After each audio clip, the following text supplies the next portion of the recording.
For this meeting, members of the public and committee members may attend the meeting in person, or for those who wish to do so remotely. For those who are not in person, every effort will be made to ensure the public can adequately access the proceedings in real time via technological means. Pursuant to MPL 7C 30A, section 20F, after notifying the chair of the public body, any person may make a video or audio recording of an open session of a meeting of a public body, or may transmit the meeting through any medium. The beginning of the meeting, the chair shall inform other attendees of any such recordings. This meeting is being recorded by the town, by the Berkshire Edge, the Berkshire Eagle, and other members of the public. Any member of the public wishing to speak at the meeting must receive permission of the chair. The listing of agenda items are those reasonably anticipated by the chair, which may be discussed at the meeting. Not all items listed may in fact be discussed, and other items not listed may be brought up for discussion to the extent permitted by law. Select board's announcements and statements. Eric? Nothing at this time. Garfield? Yes, I want to make some mention, if we could, about the ambulance squad, and we spoke last week, last meeting. I know there was some concern about the monies, and I don't think anyone mentioned, myself included, about the importance of it. And if we didn't have it, I don't think we'd be forming a volunteer squad. So I think that it's almost an essential product for us, or business for us. Thank you. Nothing. And I have nothing. Town manager's report. Town quarter.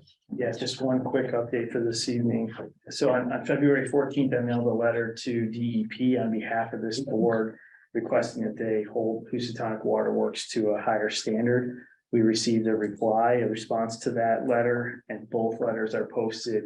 I shared that with the board, but for the public and anyone else that's interested, both letters are now posted on the Housatonic Waterworks tab of the select board page on our website. That's all I have. Okay, the board now will discuss the special permit application from Berkshire Aviation Enterprises, 78 Mount Plain Road, to permit the airport in an R4 zone in accordance with sections 3.1.4 E1 and 7.2 and 10.4 of the zoning bylaw. We will discuss the special permit and possibly conditions. The first question is whether the board wants to discuss conditions. Assuming the board does, we will move forward. We have not closed the public hearing, so the board will be able to ask questions of the applicant.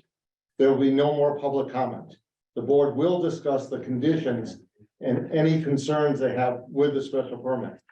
Before we start the discussion, I'm going to ask the town attorney to discuss what conditions are permissible and enforceable. David? Thank you, Mr. Chairman, and good evening, members. You have, among the many materials that have been submitted to you in connection with the application, an excerpt from a memorandum from 2017 of the Massachusetts Aeronautics Division of the Department of Transportation that responded to various questions that were posed by town planner and assistant town manager Rembold. Among those were questions regarding what areas might be regulated by a municipality in light of the fact that the federal government and the state and the federal government through the FAA regulates aircraft in general. Those areas to which the Aeronautics Division responded would not be within the town's purview included hours of operation of the airport, takeoffs and landings, and excuse me, the number of flights that would take place in and out. It's not, as I read it, intended to be an exhaustive list because it responded to particular questions, but I would summarize by saying that those activities that relate to the flying of aircraft or in-air activities, I would take it to be within the scope of regulation that, at a minimum, the state has concluded is within either its purview and or the purview of the federal government through the FAA. By contrast, those items that might relate to structures or on-the-ground activities that are not flight activities would be more directly within the purview of local land use regulation. Thank you. Board members have any questions about that? Yeah, types of aircraft.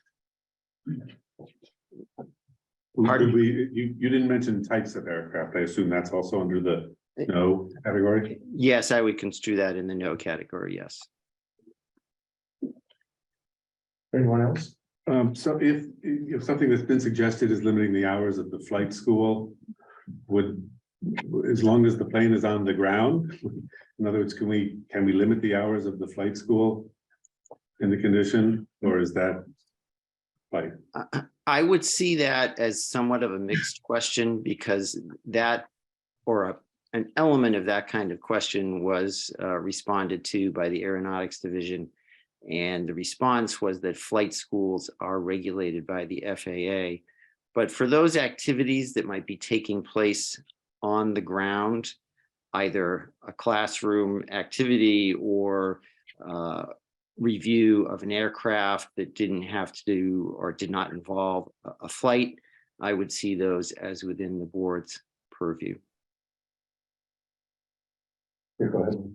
So if the applicant proposes some conditions and they fall within FAA guidelines or regulations, does that mean, where does that come in? Does that mean that it doesn't mean anything, or could we still go by the ones that they've offered?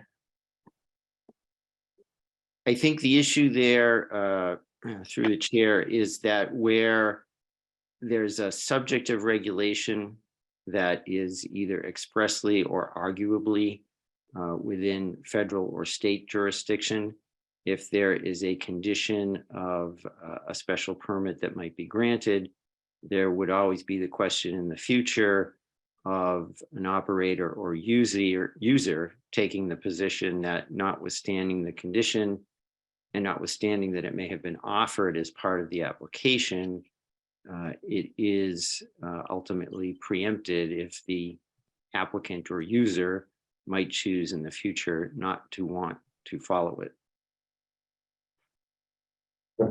So as follow-up, would this carry any weight for this particular owner, or you're just talking about the future, if there's a future owner? It would be regardless, because the special permit would apply to the property and whoever the owner might be. Okay, Chris, do you want to take us through both the conditions, and then if we get through that, the criteria? I have some questions of the applicant. Can we, is this the time? Is it to part of the answer that? conditions, or? No, I think it's still not for the Background. conditions, Okay. yeah.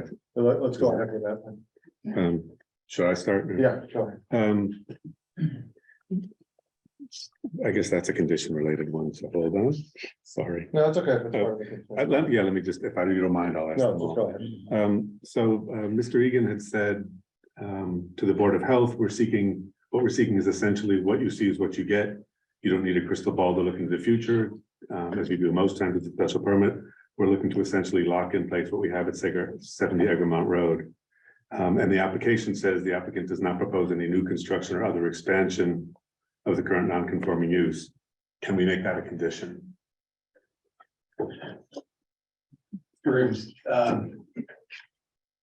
Make what a condition, the whole quote. Yeah, that we are there, in effect, there will be no growth, no construction, no expansion. You say no expansion. Right. Reconstruction on site. Right. And the applicant will be fine with what you see is what you get, and anything beyond that would have to come before this board and go through the standard special permit process. Thank you. Was also, you had said that the current uses were largely flight operations, flight school and mechanic. Yep. Tie downs, hangar storage, sales, these are from the 2020 application, sales, entertainment venue, which I know is only subject to select board approval, charter flights and sightseeing tours were all in the 2020 application. Are those current uses? Would those be allowed? Currently, the tie downs are, and they are part and parcel of running an airport, the charter services, still part of that as well. I believe all those, and sightseeing flights as well. Yeah, those are part of flight operations.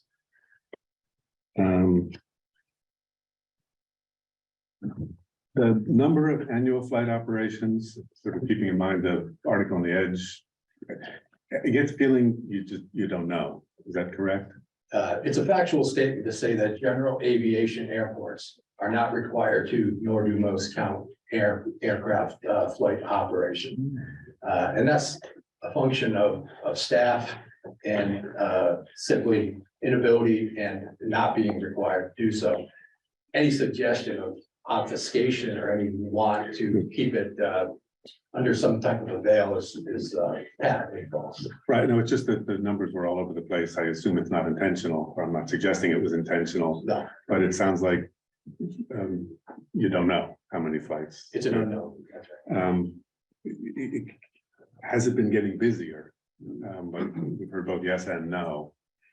I mean, I There's think no way to know that either, it sounds like. Well, yeah, I mean, you referred to the Berkshire Edge article. That article uses admittedly non-scientific Right. information. And it starts at a time when we had a global pandemic and moves forward. So by busier, if you look at historically, Walt Kalaja had many more planes. He had a charter service. And he had two twin turbo planes. So I would say, based on historic, no. May it be more active than 2020? I would defer to the owners, but I say that's possible. But over the course of ownership, almost 100 years, the answer is probably sometimes it is and sometimes it isn't. But there's nothing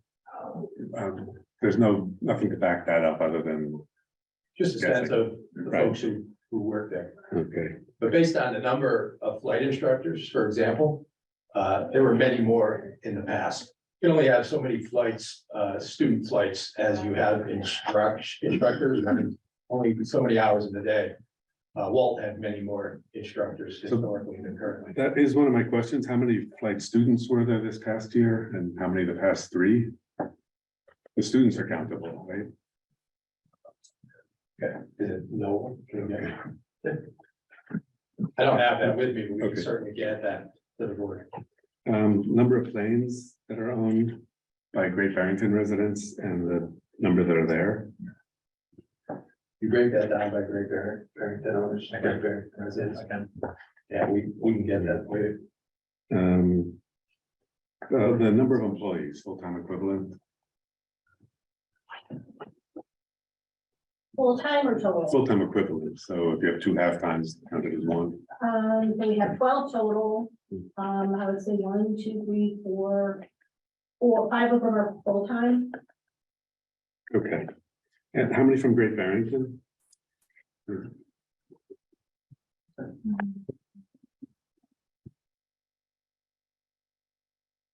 I would be recommended.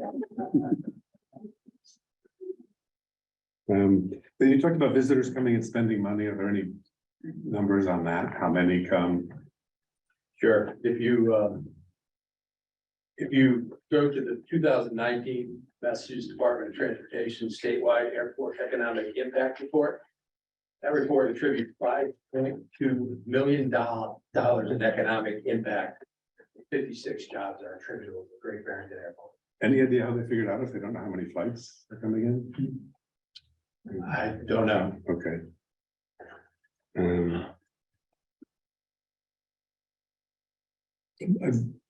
mean, the rest, I do have questions about the conditions, and anyone else can jump in if I'm talking to. No, that's fine.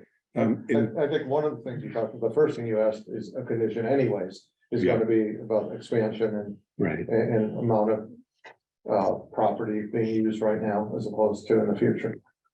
in 2017, the board was told jets would never be able to land there because the runway is too short. Proposed conditions this year reserves the right to land jets under 6,000 pounds. So you no longer say that they'll never be able to have jets? Saying no jets. I think that's a hyper technical question.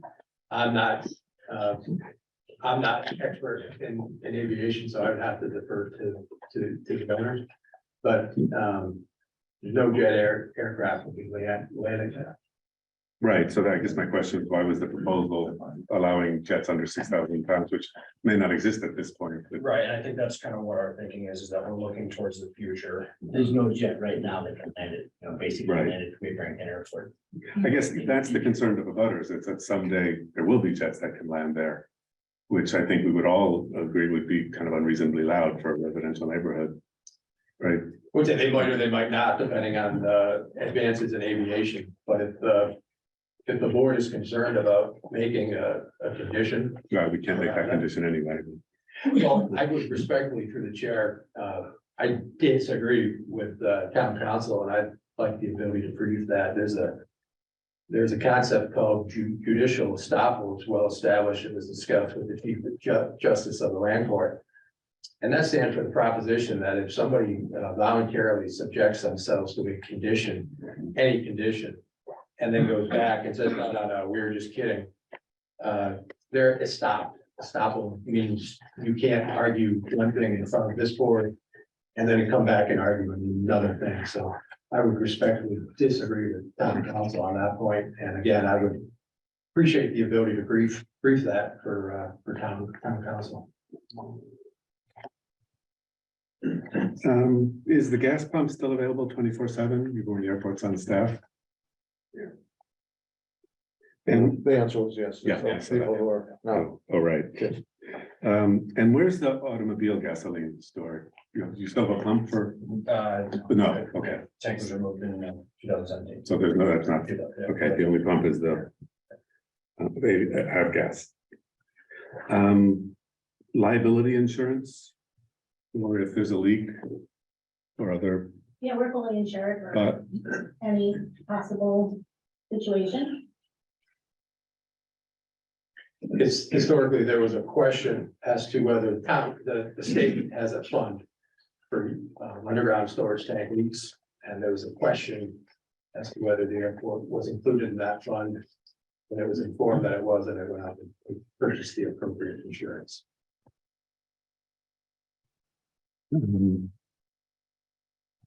these are things, specific questions about the proposed.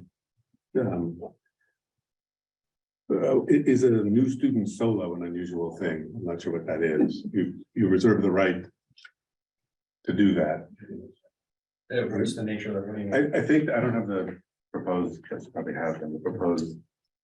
And I Condition, could reflect your. but there's one about only allowing new students. It's B, during summer, there shall be no continuous takeoffs and landings after 7 p.m. Unless unusual circumstances such as new student solo flight are present.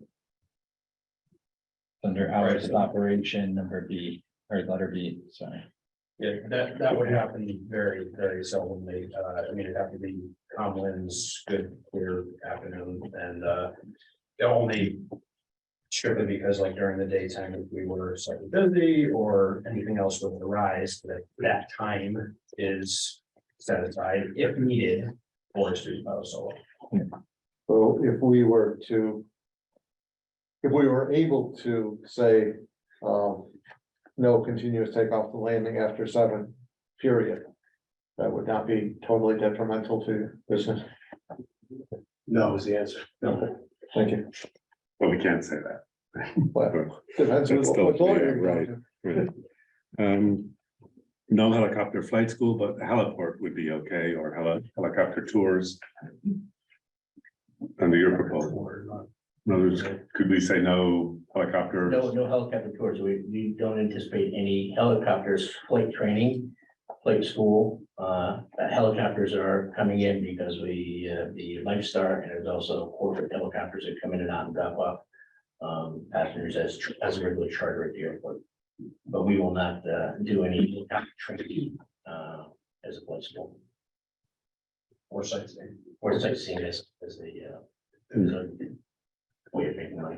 An extenuating glider circumstance, would that be a glider that needs to come down? That if a glider had to land, That'd be you know, most emergency. of the time we had, last year we had one and we suggested that they bring their trailer, take the wings apart and trailer it out. The other would be if we, in the future, if there ever was some type of function at the airport where we had it for a demonstration only, but it'd be no continuous. There'd be no glider aircraft activity except in extraordinary circumstances. One had to land. Yeah, we would accept that as a condition, and if there was a requested exception, we'd come back before this board like any other special permit condition. I have a few questions Yeah, go ahead. just on matters about the double wall tank and the alarm system that has been installed in 2018, if I remember. Could you take me through the process of what happens in the case of the alarm goes off? So, yeah, I think it's important to note when that would go off. And it would go off if fuel was detected between the inner wall and the outer wall. As to what happens, I would defer to Joe to tell us what happens if there's an alarm. We have a written plan in place about who to contact and in what order if there was a leak. And like Dennis said, it would be contained initially between the first and second wall. So between those two, there's a brine solution. Don't know what the exact makeup of it is, but it would be all contained within that. And then it would, you have to have an extreme circumstance for it to get out of that brine solution into the ground. Yeah. So I think it's important to know how these are installed. They're installed by experts and they're basically laid in a bed of material that is designed for there not to be a puncture. Yeah. I think it's also important to note that there's never been a leak at GBR. There's never been any evidence of a leak at GBR. In fact, when they took out the old single wall tank, the fire chief sent an email saying it looked like new. It was wrapped in fiberglass and the piping was double walled. So there's never been any allegation, never been any evidence of a leak. Yeah. And now we have a state of the art tank. Which is good to hear. But I guess I just want to go back to that with the alarm going off. Does it just say like, is it a well pump situation or a septic pump situation? So it just rings in your office or how is everybody in our notified? maintenance hangar, yes. And I mean, the same. when we arrive in the morning, we open that up anyway, Yeah. so you hear it from outside of the hangar to begin with. That's how loud it is. That's how loud it is. Yeah. And what's the thickness of these walls? So in theory, if, you know, God forbid there was, but if there was a leak there, what? I would have what's to the defer back into specifications of the tank. I don't know it off the top of my head. Is that something we can see at some point, the tank specifications? Yes. It's through a company called Containment Solutions Incorporated. And we'll get those Okay. specs. Thank you. Happy to do that. May I ask what the steps are that we take? Off the top of my head, I couldn't tell you. I have a whole printed out list. I can supply that. I would love to know what they are. Absolutely. And that's the plan. Yeah. For here. Yes. The spill. Just taking notes. I want to make sure I get the board. Everything you need. I had a follow, I'll stick to the tank. So as someone that had unfortunately an oil tank that split in my basement and opened up, it was a single wall tank. So if there was a leak in the double wall, then it's then contained in the single wall. So what do you do then? Do you have to take it out? Do you just wait till it dissipates? I mean, what is, No, you would if pump there was, everything out. You would, sorry. I didn't mean to- yeah, no, go ahead. You would pump the contents and remove the tank. You'd Have her notifying the fire department and DEP. So it wouldn't be, we gotta wait for it to, no, you would pump it. Pump it straight away. Yep. Okay, I guess, with the alarm system, is there a way to, so it's an audible alarm, but is there a way to have, have the town be notified straight away through, our code red system or email or text or something that, you don't have to wait till the next morning to hear this alarm, rather than relying on an audible alarm, is there a way to? Actually, can I just interject? There probably is, and because I deal with alarms at the hospital, and I'm sure there's probably now technology, you could get it onto your phone. It's not so much a town, but so you get notified immediately, so. So yeah, that would just be a step Yeah. I would ask, just to have that, second level of, monitoring. Yeah. So I would ask for that. Are you still? Eric, you got more? Not at this time, no. I have a few others. Yeah, go ahead. I guess we'll- On the tank, are you still on fuel? and Let's see, hazardous fuel. If you wanna jump in on that, well, I kind of have other things. but- The article on the Edge yesterday was somewhat concerning. Just about a long history of what made it sound like sloppy record keeping. And it included a quote from the Department of Fire Services saying, if there is a claim for a leak, first thing they look at is everything up to code and up to date? So the insurance might not actually be there if that's kind of record keeping still goes on. And the fact that it's possible that that kind of record keeping happened. I mean, the article did make it sound like things are better now, but there could be a new owner that could be sloppy again for some reason. Why shouldn't we be concerned? You shouldn't be concerned because the manager sits right there. If you look at that article, I think that's really important. I read every one of those. It's obfuscation is what it is when you look at it. First of all, almost all of it predates the current owners. And everything except not filling out a form that says you're complying with the Commonwealth of Massachusetts guidelines is the only thing that's happened since Joe's been there. Furthermore, there was no follow-up taken. I think that was a comment in that article. There's no follow-up taken by the DEP because the DEP doesn't follow up unless it's a substantive violation or it's not cured. So again, I want to go back to that voluminous, those documents. Not one of them said there was a leak. Not one of them said there was improper storage or handling of any hazardous materials. And there was one that was in a third-party report. And it was described in one of Mr. Hewer's filings with his board as a underground storage tank violation. When you pull into a gas station, I did on my way down here, and you sometimes hear clink, clink, clink, clink. You drive over fill caps. And some of those fill caps are called spill buckets. And what happens is if you take the top off of that, you look down and there's a spigot or lack of better thing. And around that spigot, there's a bucket. And if you overfill it by accident, which happens sometimes, it's not a regular occurrence, that overflow will go into that bucket. And the cap that goes on top of that bucket is a spill bucket cap. And that violation, this is important to note, that violation was a crack on the top of this lid. I've actually got a picture of the lid, including both sides. But to suggest that crack had anything to do with the safety of the underground storage tank is a mistake, or just patently false. I think there was some sensationalism. I can show you. So here's the crack in the spill buckets. But if you turn over, here's that same crack. This is a rubber gasket and this is steel. So there was never any threat to the underground storage tank or to the aquifer. And if you look at the report by the third party, they said there were some cracks and new lids were on order. The new lids were ordered, replaced. And you might ask, how does that happen? When plows and other things hit the spill bucket cap, that can happen. But just wanted to point that out because when I read it, I said, wow.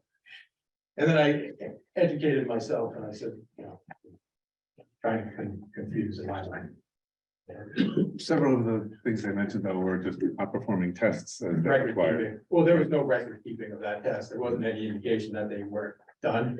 It's just that the records weren't kept. And again, that was a different management. Most of it was a separate ownership group.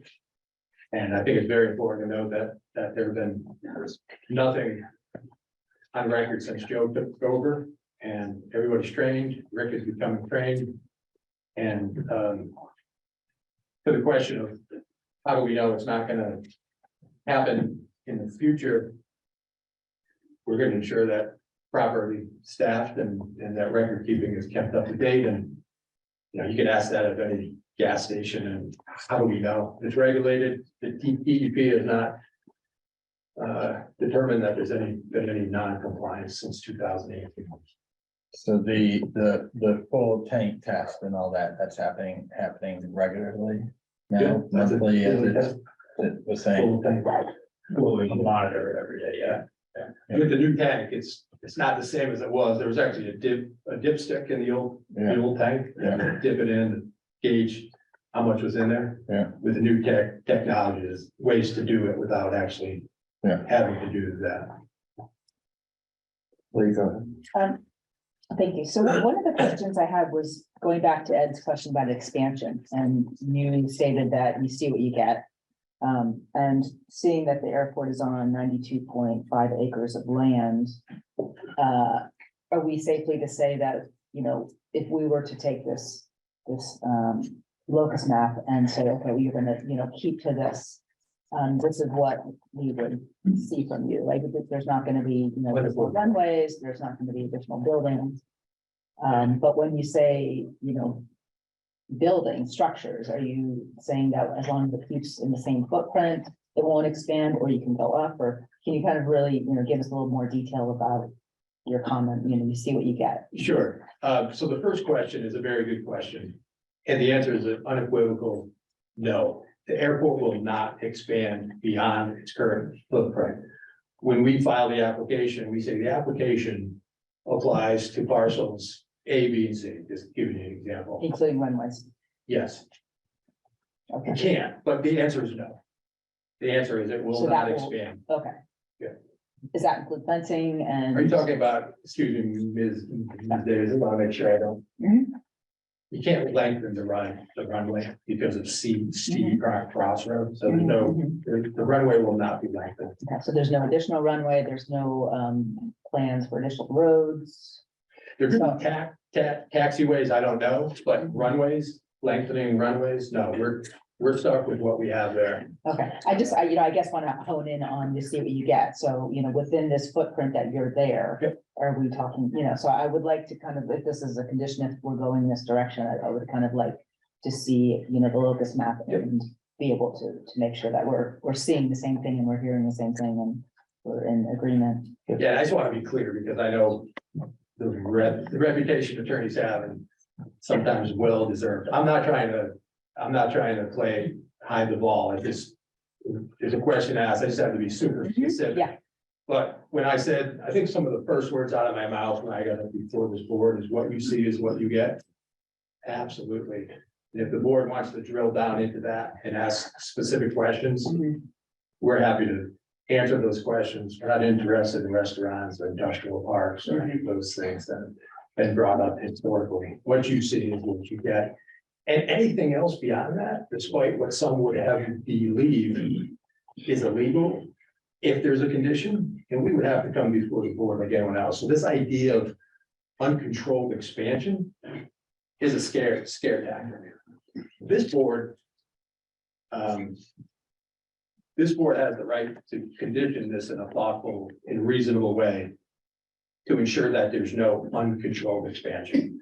And to suggest otherwise is just, it's not factual. It's contrary to Massachusetts law.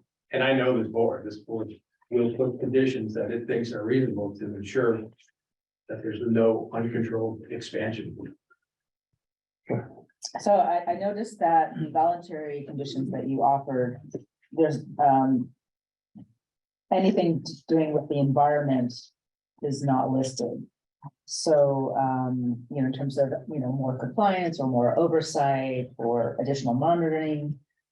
So I'm just curious if, you know, what the reasoning is that, or do you feel that you've done enough in the past that the board should even be looking into those types of conditions? Well, not even in the past. currently and in the future. The airport's position is environment is regulated by the DEP at the state level and the EPA at the federal level. In fact, we're lucky enough in the Commonwealth that many of our regulatory standards are more stringent than the EPA. So our position is that the EPA or the DEP asks us to do additional monitoring. We're happy to do it. And I guess the only thing I would add in addition to that is the fire district does regular testing of the water. And if there were actionable lead, they came to us based on tests and asked us to do more. I think the airport would consider it, but I think it's unfair, quite frankly, to suggest additional testing without some scientific reason. And I think it's vitally important to stick to the science on this issue. We did testing in 2017, 86 years after the airport opened. Lead was at naturally occurring. Naturally occurring is 15 to 40 parts per million. We took samples in 6 places. The highest was 21.7. So if we stick to the science and not the scare tactics, science is clear. 86 years after the airport began operations, lead was on the low side of naturally occurring and nothing actionable in the water. And to suggest that in the 5 to 6 years since then, somehow there's been a spike when 86 years proves otherwise, I just think is scare tactics meant to paint a picture of the worst case. I think the other thing I would say about that is it's not a binary choice. Some folks say it's a binary choice. If you're pro airport, you're anti-water quality. If you're anti-airport, you're for the water. That's a false choice. The airport and its owners are 100% in favor of protecting that aquifer, as evidenced by the fact that they installed the state-of-the-art tank. They comply with every regulation as it relates to that tank and have done so since 2018. And to the extent that a regulatory agency based on science asks us to do more, or for any, if the DEP or the EPA asks us to do more, the airport will do more. And if the town, based on tests and action science, asks us to do more because of something that's a hit in the water for lead, and we will submit to that test. So could I just follow up? Yeah. So if the town were to condition this, that require you to do lead testing, I'm just throwing once a year.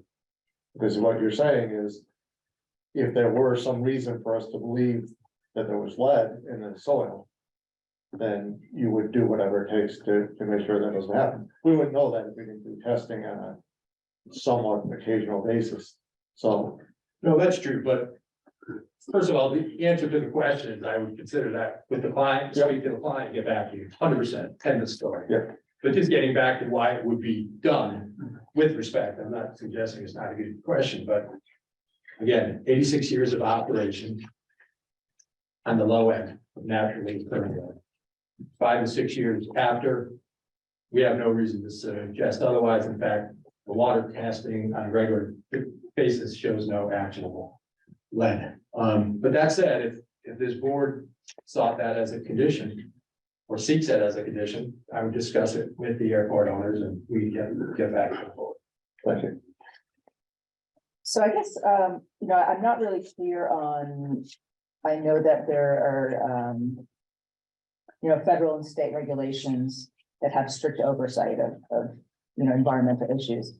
How often, I don't have a sense, is it a yearly compliance or is it right? I mean, is it something that we could, have random inspections to look at your paperwork to make sure you're in compliance or, do we have a record of when these are due to the state and the feds? Yeah, we're happy. So the answer is yes, it's not regular.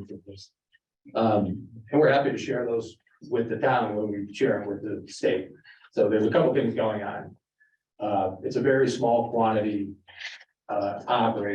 generator of hazardous material, and that's defined as 2,200 pounds on site or approximately 270 gallons. The most recent inventory puts it at about 170 gallons total. That's everything, that's oil, that's waste oil, 100 gallons under the maximum for a very small quantity. But absolutely, if the town would like a copy of what's submitted to the state, 100%. Is it done right now? I mean. Yeah. Okay. Yeah, it's gotta be done in order to qualify as a very small quantity.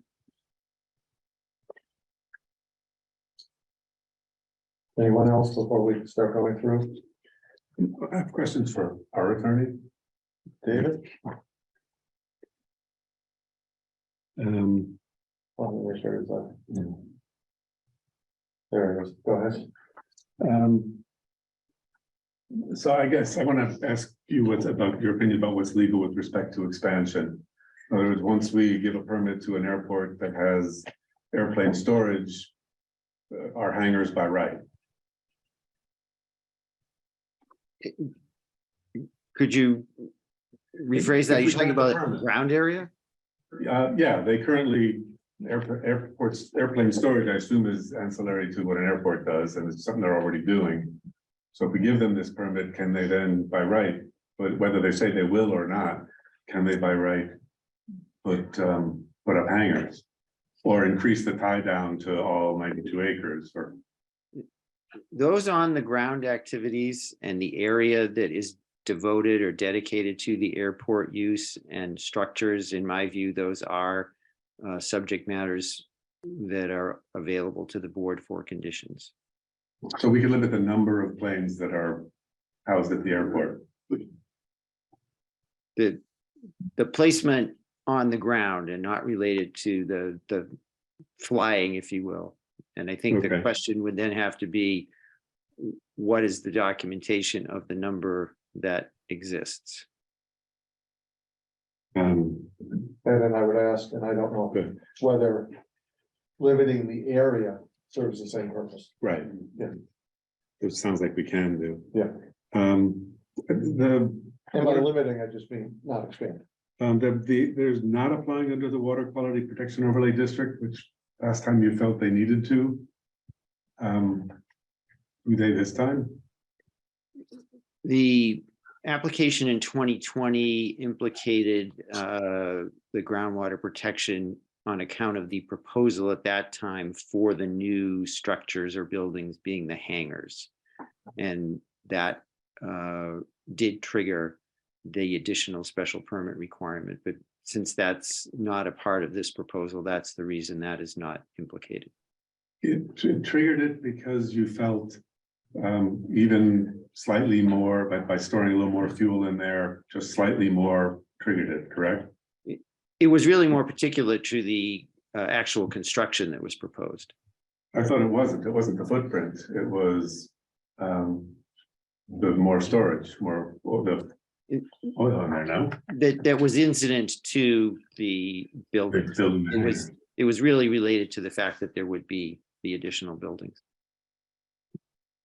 Just to help clarify, section 9.2.121 talks about enlargement or alteration of existing uses that do not conform to the water quality protection overlay district.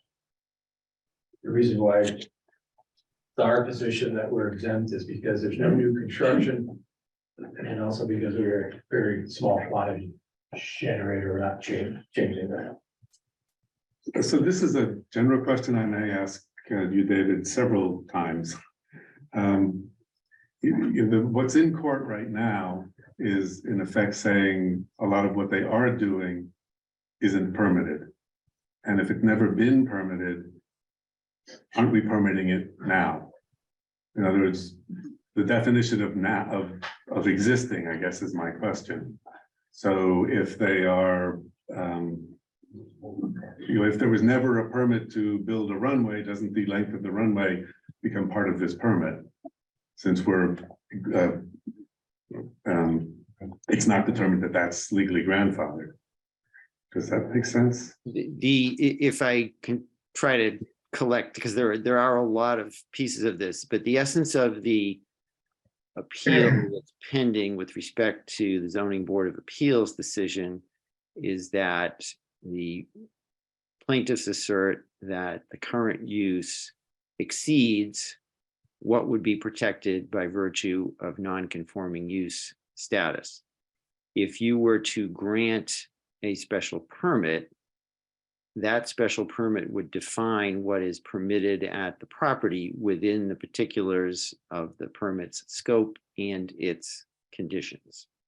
So that would, I'm necessarily being somewhat simple, but that would sort of address the question of you're doing X, but you don't have authority to do X. The special permit would then become that authority.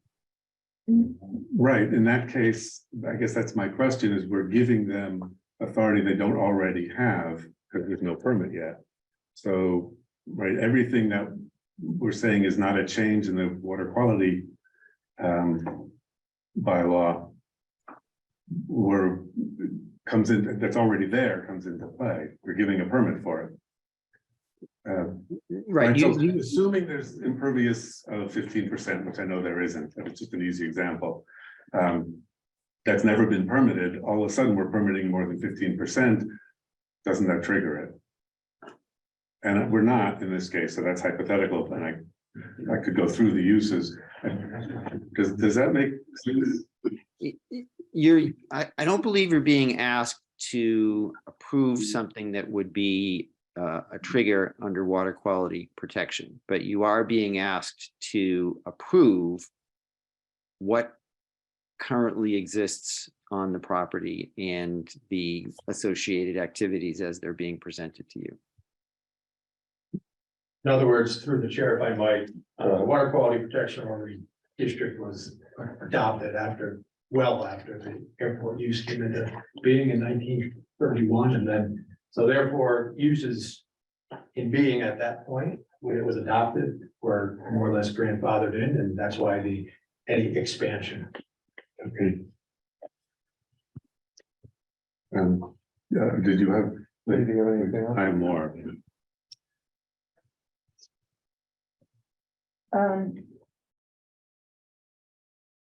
I mean, this is kind of general, because this is like the new normal, like this is basically starting from scratch. Do we have to specify what exists now just to have that down in the special permit to say, this is what exists now and this is what the footprint is? And David, I mean, so we have a place to start rather than saying, this is what we think it is. You know, we have to specify everything if we're starting basically from scratch. My position, and I would defer to town council if chair wishes. let's let town council in. Sure. Yeah, David, go ahead. It would be my recommendation that any special permit be as particular as possible regarding what is existing. The essence of the application is to have a special permit issue to cover what the existing operations at the property are. So specificity is, in my view, very important.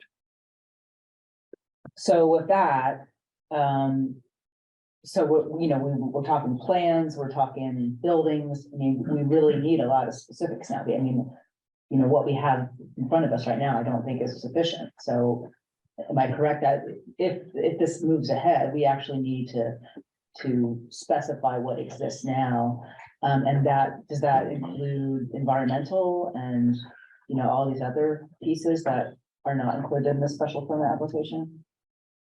Just to, to have on record what we're actually agreeing to. The general special permit criteria in section 10.4 of the bylaw do address, among other things, environmental issues. So that would be something that the board would need to, in my view, address in findings and action on this application. And so it would want to have some level of information in order to permit such a finding. So do we have to kind of set a benchmark at this point? So we know, going back to data and to say, okay, this is what exists now before we can even move ahead. So that we're in agreement, because if anything changes in the future, we kind of need that benchmark in order to make that determination. I guess how I don't want to get too much in the weeds, but just to cover ourselves. So, we don't have something that pops up in the future and we're saying, well, we never had that benchmark. We don't really know what existed before the special permit. With respect to what kind of environmental question or issue is asked, there will be different levels of background information, certainly different types. And whatever is an issue for the board, in my view, is something that is appropriate to inquire about and to have a level of information that allows you to make a determination that what is being, if it is approved, with respect to any of its environmental impacts, is something that the board has been able to consider and therefore make a decision on according to the criteria that are in the bylaw. And just to be clear, just put a fine point on it. The question is, would a grant of a permit have a more detrimental impact on the environment than what exists there now?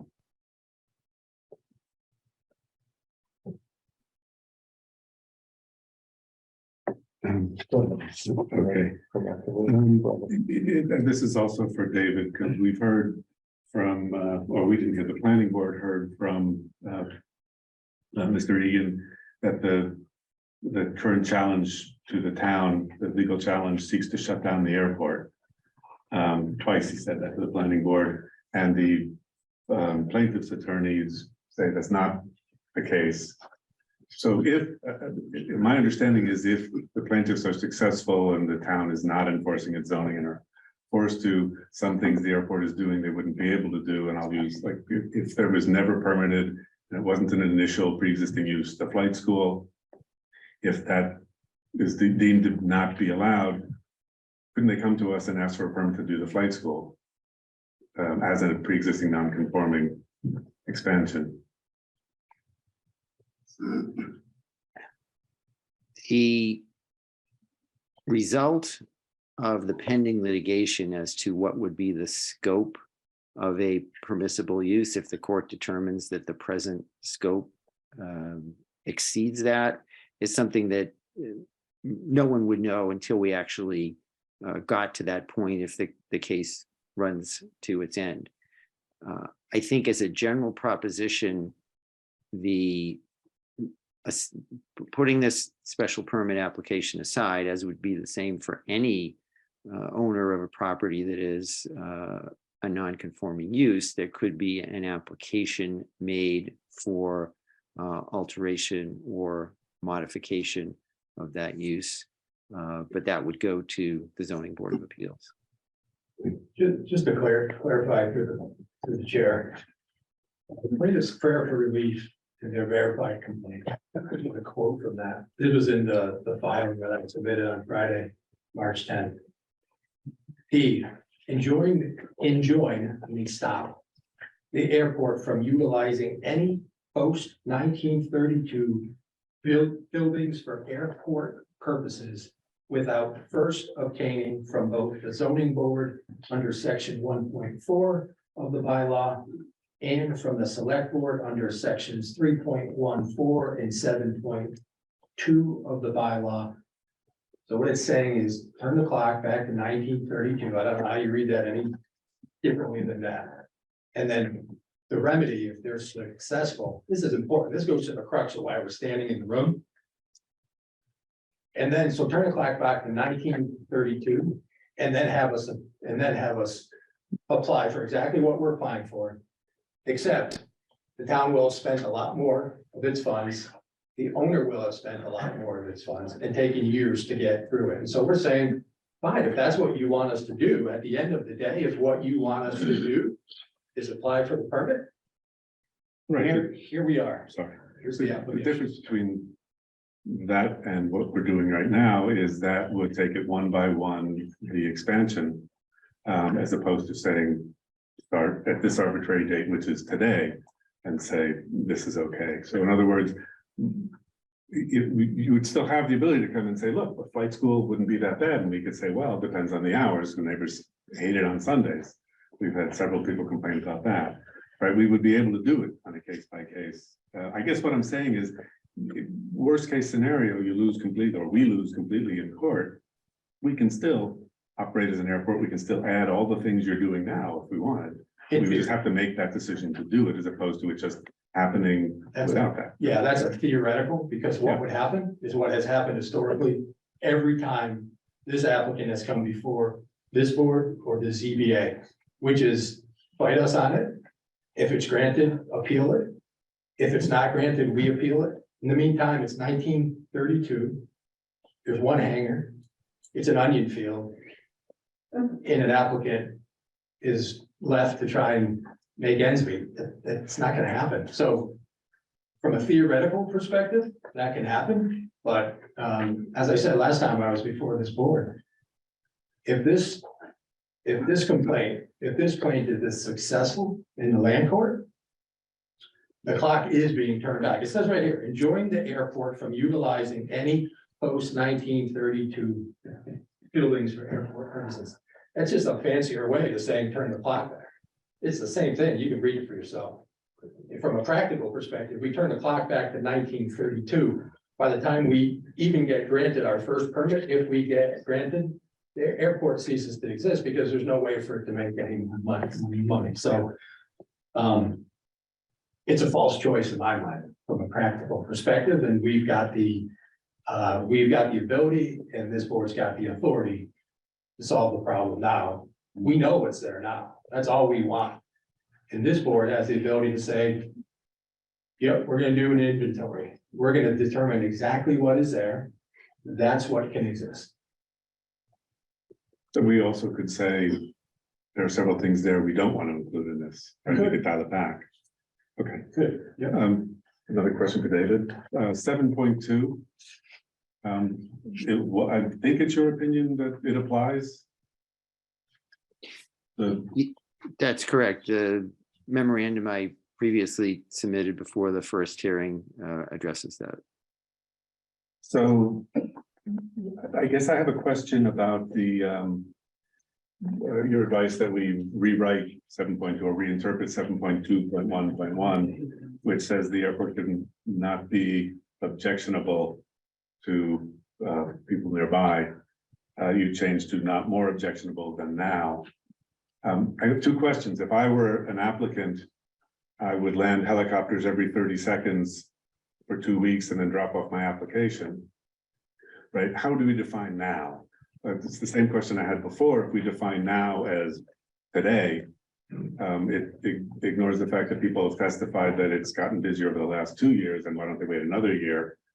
Couldn't we just as easily change it to, if we're as long as we're rewriting it to unreasonably objectionable? Or I mean, I understand the problem is the way it's written. One person saying I don't like the sound of airplanes means you can never have an airport.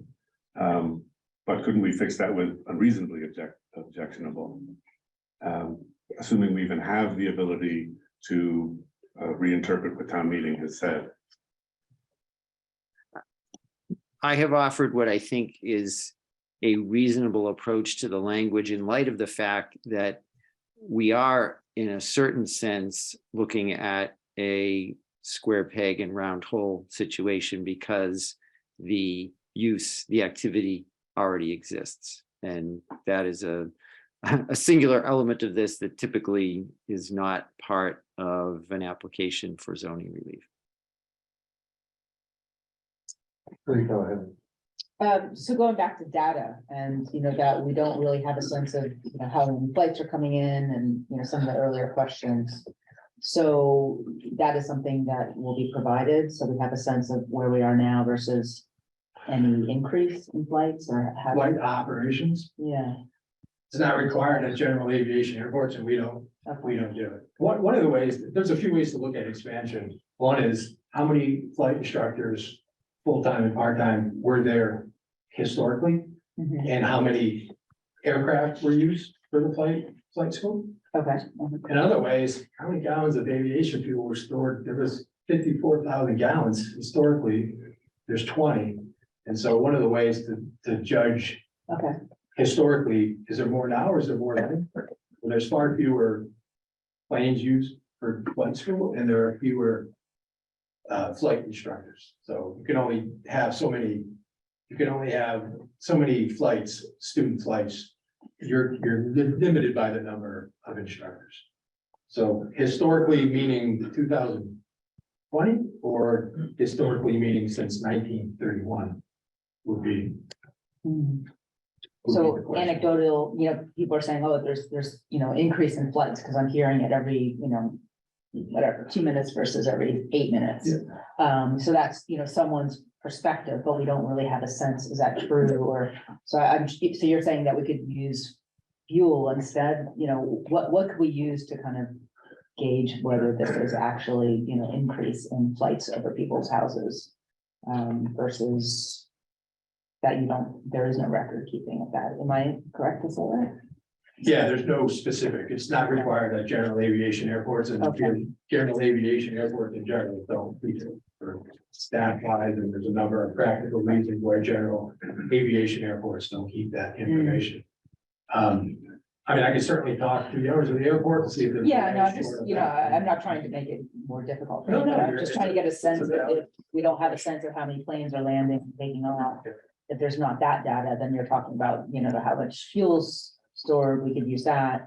Or we could talk about hours, so, there could be options whether, 8 hours a day or 12 hours, whatever it is. Yeah. I guess that's, Yeah, and that hours of operation gets me to an important point. Mr. Abrams asked, what if the plaintiffs are successful? I think it's also important to talk about if we're forced to go back to the land court and the defendants, the airport is successful. Our argument in front of the land court is that we're preempted. Everything is flight operations, and so we're preempted.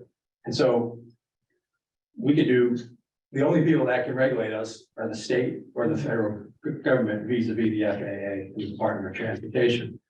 What we're saying is this is a classic negotiation. We don't get everything we want, and the opponents don't get everything that they want. We save a lot of time, we save town funds, we save funds from the applicant. But I just think it's important to understand the implications of exactly what the possibilities are. So in looking at the voluntary conditions that are laid out here in terms of, for example, hours. And what's listed here, hours for operation. During fall, winter and spring, there'll be no continuous takeoffs and landings after 8 p.m. How much latitude in terms of these conditions, not that I want to get in the back and forth, but it's very, very specific to, the hours that you noted to, 6,000 pounds ramp for a jet craft. So is there any kind of latitude in terms of these voluntary conditions that are sitting here, or is that something that, it's very specific, so obviously there must have been some way that you came about to. Yeah, there was a lot of thought that went into it, and this is what we view as reasonable, Mhm. but we're not the permit grant Yeah, yeah. authority. So there are conditions, we can ask them the effect it would have on their business, Mm, but in the end, there are conditions. mhm. Okay. That's Okay, so from our zoning bylaw 6.4, this is also a contention of the, some of the abutters. Do you want me to read it as a paragraph? General, hereinafter, no land, building, or structure in any district shall be used in a manner that creates any dangerous, injurious, noxious, or otherwise objectionable fire, explosion, or other hazard, noise or vibration, smoke, dust, dirt, or other form of air pollution, electrical or other disturbance, glare, or any dangerous or objectionable substance, condition, or element in any amount that adversely affects the surrounding area of premises. The determination of the existence of any dangerous, objectionable elements shall be made at or beyond the property lines of use for creating such elements.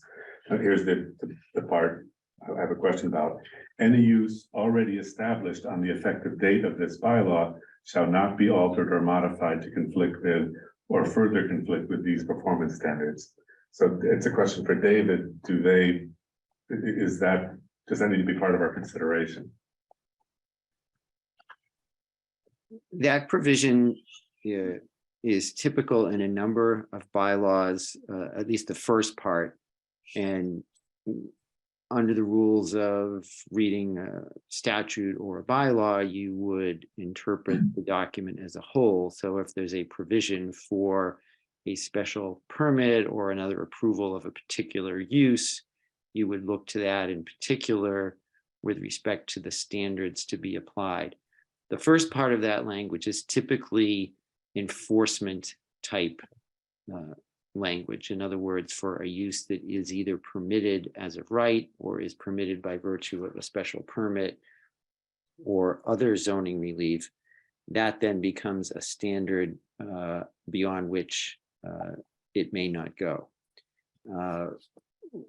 The question of existing use, I think we've been discussing that to a fair degree with a lot of the questions this evening. And I think of necessity, given the passage of time and given that there's not, at least at present, a representation that there are complete specifics about all the elements of this application and the present use, taking the flight numbers as an example, that the board would need to make a determination that given that the airport is a non-conforming use and has existed, what is the measure of activity that's permissible? And I think I would recommend that you read that language in conjunction with the language in section 7.2, and there is necessarily a measuring or evaluating test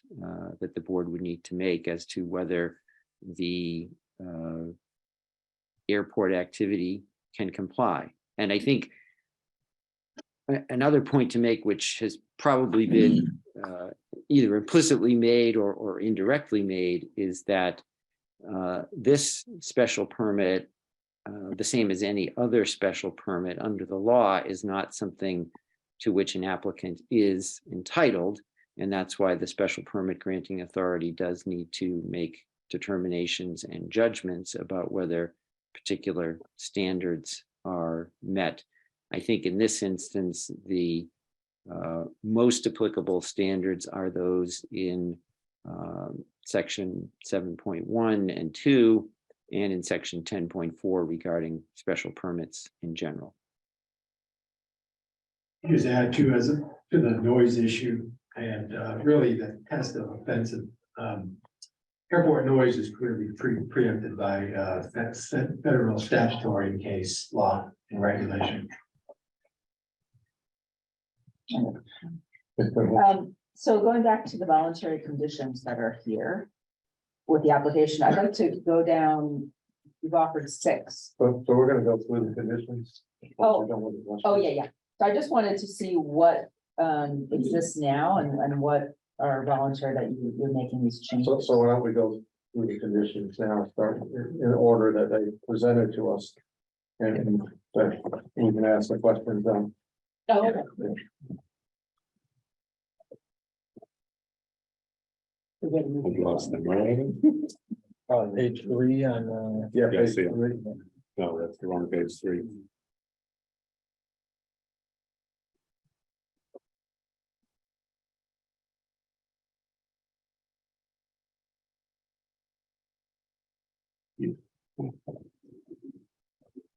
And then we have to remember that Attorney Dineski has also talked about whether it's in the air or on the ground. So some of these, our attorney may feel is not appropriate for us to Almost all of them. condition. That's- Yeah.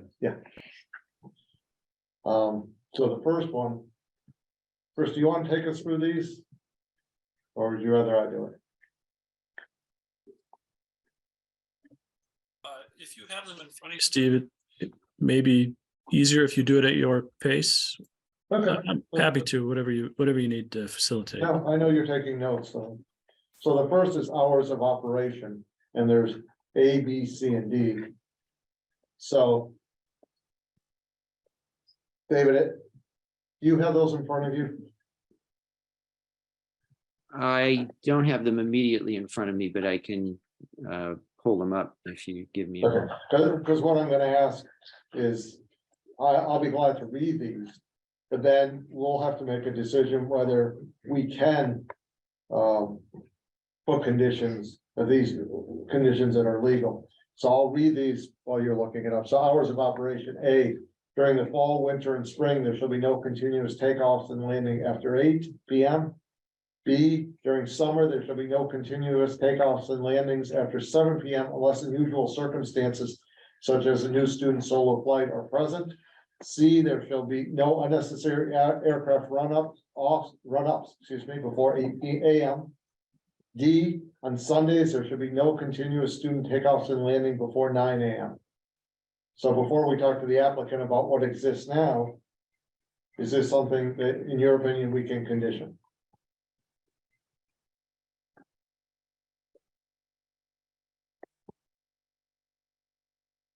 Who's muted? That issue, Mr. Chairman, gets to the question that we addressed several minutes ago, and whether on a question of preemption, which was just noted more recently, a condition could be objected to, attacked, or rejected subsequently. Hours of operation is something that the Aeronautics Division explicitly said was within state or federal regulation. So I think the question here would be, bearing in mind that issue that is there, and recognizing that a condition could subsequently come under challenge of some sort, what would be the board's position as to the merits of a particular condition? So it wouldn't be my suggestion that you not address something simply because there is a potential challenge or a question of preemption, but rather that the board just be aware that certain conditions could at some point be challenged and could conceivably be determined to be unenforceable. So I guess that, in a simpler way, is that you sort of have two categories: those that would be more firm, relating to the on the ground, land, buildings, area of use questions, and those that are within the identified purview of state and federal regulation that may not be so firm. Understand, Mr. Chair, Yeah, it's sorry. also based on the nature of a permit. As town council said, it's a right, it's a privilege, rather not a right. You also have the right to rescind it. You put a condition in there that says, I don't care if it's preempted or not preempted. If these conditions are not adhered to, this board is rescinding it, and we could voluntarily submit to that. Mhm. This board always has the right to rescind the permit if it's not being complied with. Can we ask David's opinion on that? Say we say no helicopters, and somebody, a future owner of the airport, says you can't do that. Can we then put something in the permit that allows us to yank it?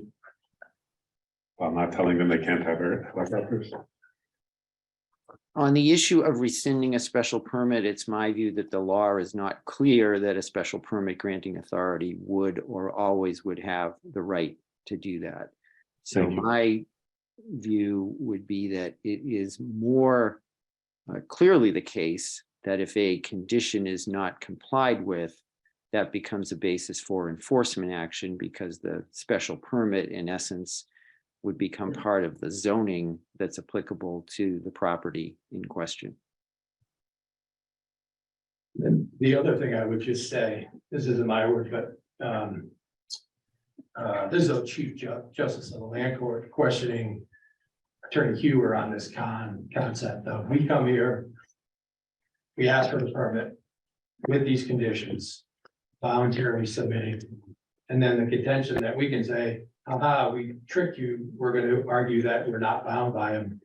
And the Chief Justice of the Land Court was not compelled by that argument. And again, I mentioned that concept too. No, but a future owner could say, a future owner could say the board had no right to put those conditions on, argue with the FAA. Yeah, but that exact issue came up before the Land Court, and the Chief Justice of the Land Court was not compelled by that argument. So let's start with A, and I think Lee's point is well taken. Let's talk about what the rationale and what is happening now there. So during fall, winter, and spring, there should be no continuous takeoffs and landing after 8 p.m. What's happening now? Currently during the winter time, early spring and late fall, that's when it's the easiest to do nighttime training with students, just because of how early the sun goes down. I personally, as a CFI, I don't like doing continuous takeoffs and landings here, even at nighttime training. So currently, I mean, I think so far this winter, myself, not including other instructors, have done 10 hours of nighttime training. And that's leaving the area, taking off, leaving the area for hours on end, and then returning afterwards. So. Yeah. So you're right, you're saying you're gonna limit it to 8, so you're saying what's the cutoff time now? We're usually back at 8 o'clock. So there isn't Yeah. change, so you're not really offering anything new. 8 to 8:30, yeah. So is there anything, I think it memorializes it, but it is nothing new, you're right. And okay, does that mean you could do continuous, according to this, they could do continuous takeoff and landing starting at 7 AM and going until 8 PM? If you wanted to. Or could we put a different limit on this? Again, assuming we can even enforce it, but. You know, I think the problem is the continuous, so neighbors have said on a pretty Saturday, this can go on all day. And it can, there's nothing in here that would stop you from starting at 7 AM. If I'm not mistaken, I mean, maybe I'm off, but there's nothing stopping them right now from starting at Right. 6 AM in the morning and stopping at 6 AM in the morning. If I'm not mistaken, correct? Right.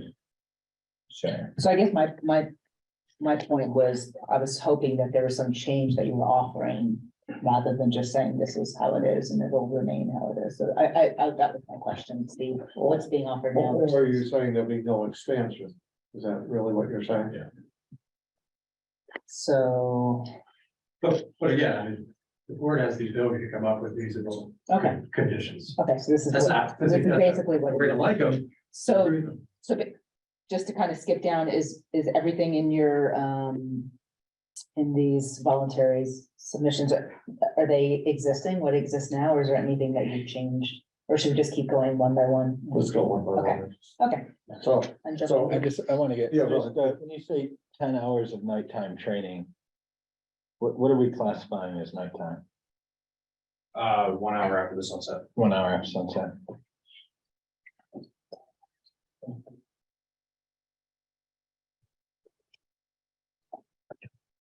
anything on that one before we'll come back to it? So let's go back to B. During summer, there should be no continuous takeoffs and landings after 7 PM. Unless unusual circumstances, such as a new student solo flight are present. So after the word 7 PM period, I think you voluntarily said we can strike the rest of that. Really straight. Right there. I thought that's what I understood. I may have misunderstood. Sorry about that. You want to cut that out? I thought earlier, Yeah, we can take that out. okay, so with that, is there anything new here, other than striking out that second part of the sentence? Would that preclude you, sorry, I mean, Davis, would that preclude you from doing night times, all those during the summer, are you okay Well, with that? we wouldn't solo students at that time. During summertime stuff. During summer working months. About this, what happens now on C, there's certainly no unnecessary aircraft run-ups. This isn't, we're gonna come back to.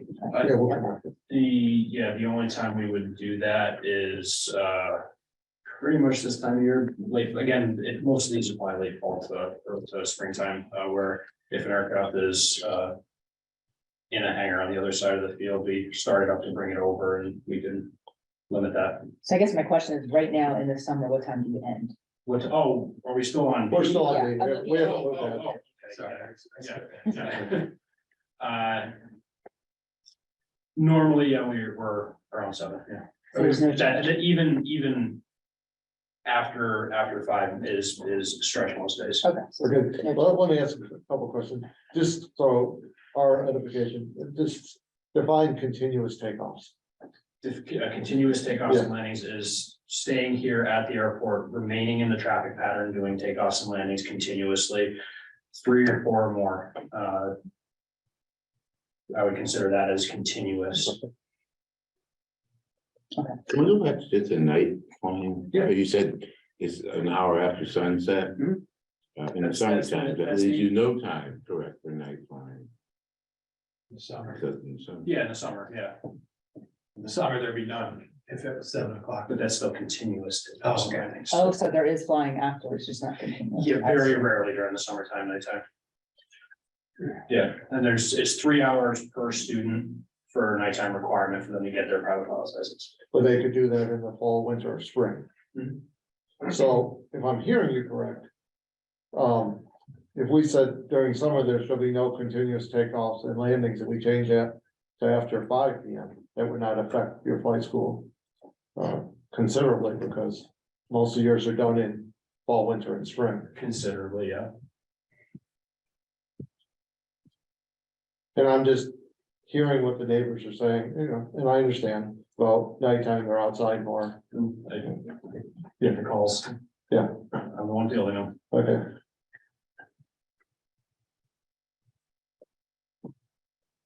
Move ahead and then we'll go back to all of these. There shall be no unnecessary aircraft run-ups before 8 AM. So just define that for us, please. Running an engine up to get it either warm or doing a maintenance run. After it's finished with its required maintenance, they pull it out to test run the engine, but. That's fine. So what's unnecessary? Yeah, Unnecessary, what would necessary be? Just so I understand it. running up or takeoff.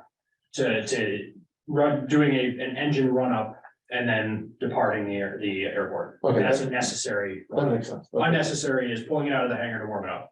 Okay, that makes sense. So what is this now? What time? We generally, I mean, there's days where I'll start them up and pull them over at 7:30. Or around that time, slightly after, so it would be an improvement. That's not much, then it's basically around 8 anyway. Yeah. Plus every airplane taking off, we still do it. But if we said, We can't say. we can't say no, take because off, then they wouldn't be taking off at all, we'd be Right. closing the airport. Right, And then the last on this one is, on Sundays, there should be no continuous student takeoffs and landings before 9 AM.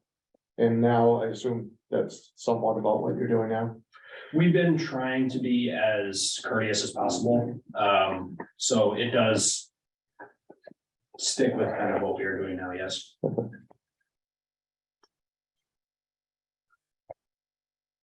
What's the board's wishes and hours of operation? I'm just hesitant since I'm not sure we can do it. Well, I don't want to take 2 hours. Well, I'd because you're rather, right. yeah, I'd rather do something than nothing. I understand that, right, but we're not, I mean, first of all, but, you know, we were asked by, I don't know how we get past 7.1 with this, even taking David's rewrite. Right, you can have nonstop student flying all day on Saturday and Sunday until 8 PM or 7 PM. Which is like repeated takeoff and landings. Helicopters can land. For us to put these conditions on, which we can't enforce anyway. I don't think solves the problem. So you're saying we shouldn't have conditions? We can't, Use condition. right, none of the only condition here is the Black Hawk helicopters they can negotiate with and the parking, which is a matter of town rules anyway. Like, these aren't really conditions that we can impose. We can't even impose hours on the flight school once they're in the air. Let me play devil's advocate. Yeah. We decide to propose these conditions. And another board in the future, they come back for an additional special permit. And that board says, you haven't followed the conditions before, why would we give you another special permit? Well, it could be a different owner, right? A different owner saying this is what we can do by right. Federal Express could buy it and start using it as a tax delivery hub. I mean, we don't know who the next owner is. Or what they'll want to do. Well, okay, let me, again, play devil's advocate. So we don't put any conditions on it. Let's say we don't grant the special permit. I'm not suggesting we're thinking of that or not. then there are no rules at all. There are no even suggestions. Right, unless they have to come to us for any change of use. But But yeah, we can't limit the hours, we can't restrict landings, number of flights, types of aircraft. I'm not sure that's what I heard David say. Oh, I thought those were the ones he told us were. Yeah, but then he said, I'm not telling you not to condition. So, You want to repeat that, David? Yeah. David, could you- Repeat that. did I misunderstand you, David? Mr. Chair, your summary was correct. I did identify those areas where there is certainly a question of enforceability, but I'm not recommending that on account of that, you omit addressing them. In my view, anything that is a concern and that has been presented to you by the applicant, if you decide to impose conditions, I'd recommend that you include them.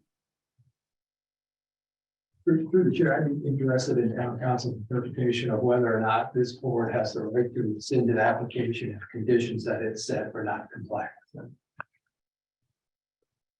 Yeah, for the answer to that question, maybe. I don't think that question's been asked. I did not hear that question if you wanted me to answer. Sorry, David.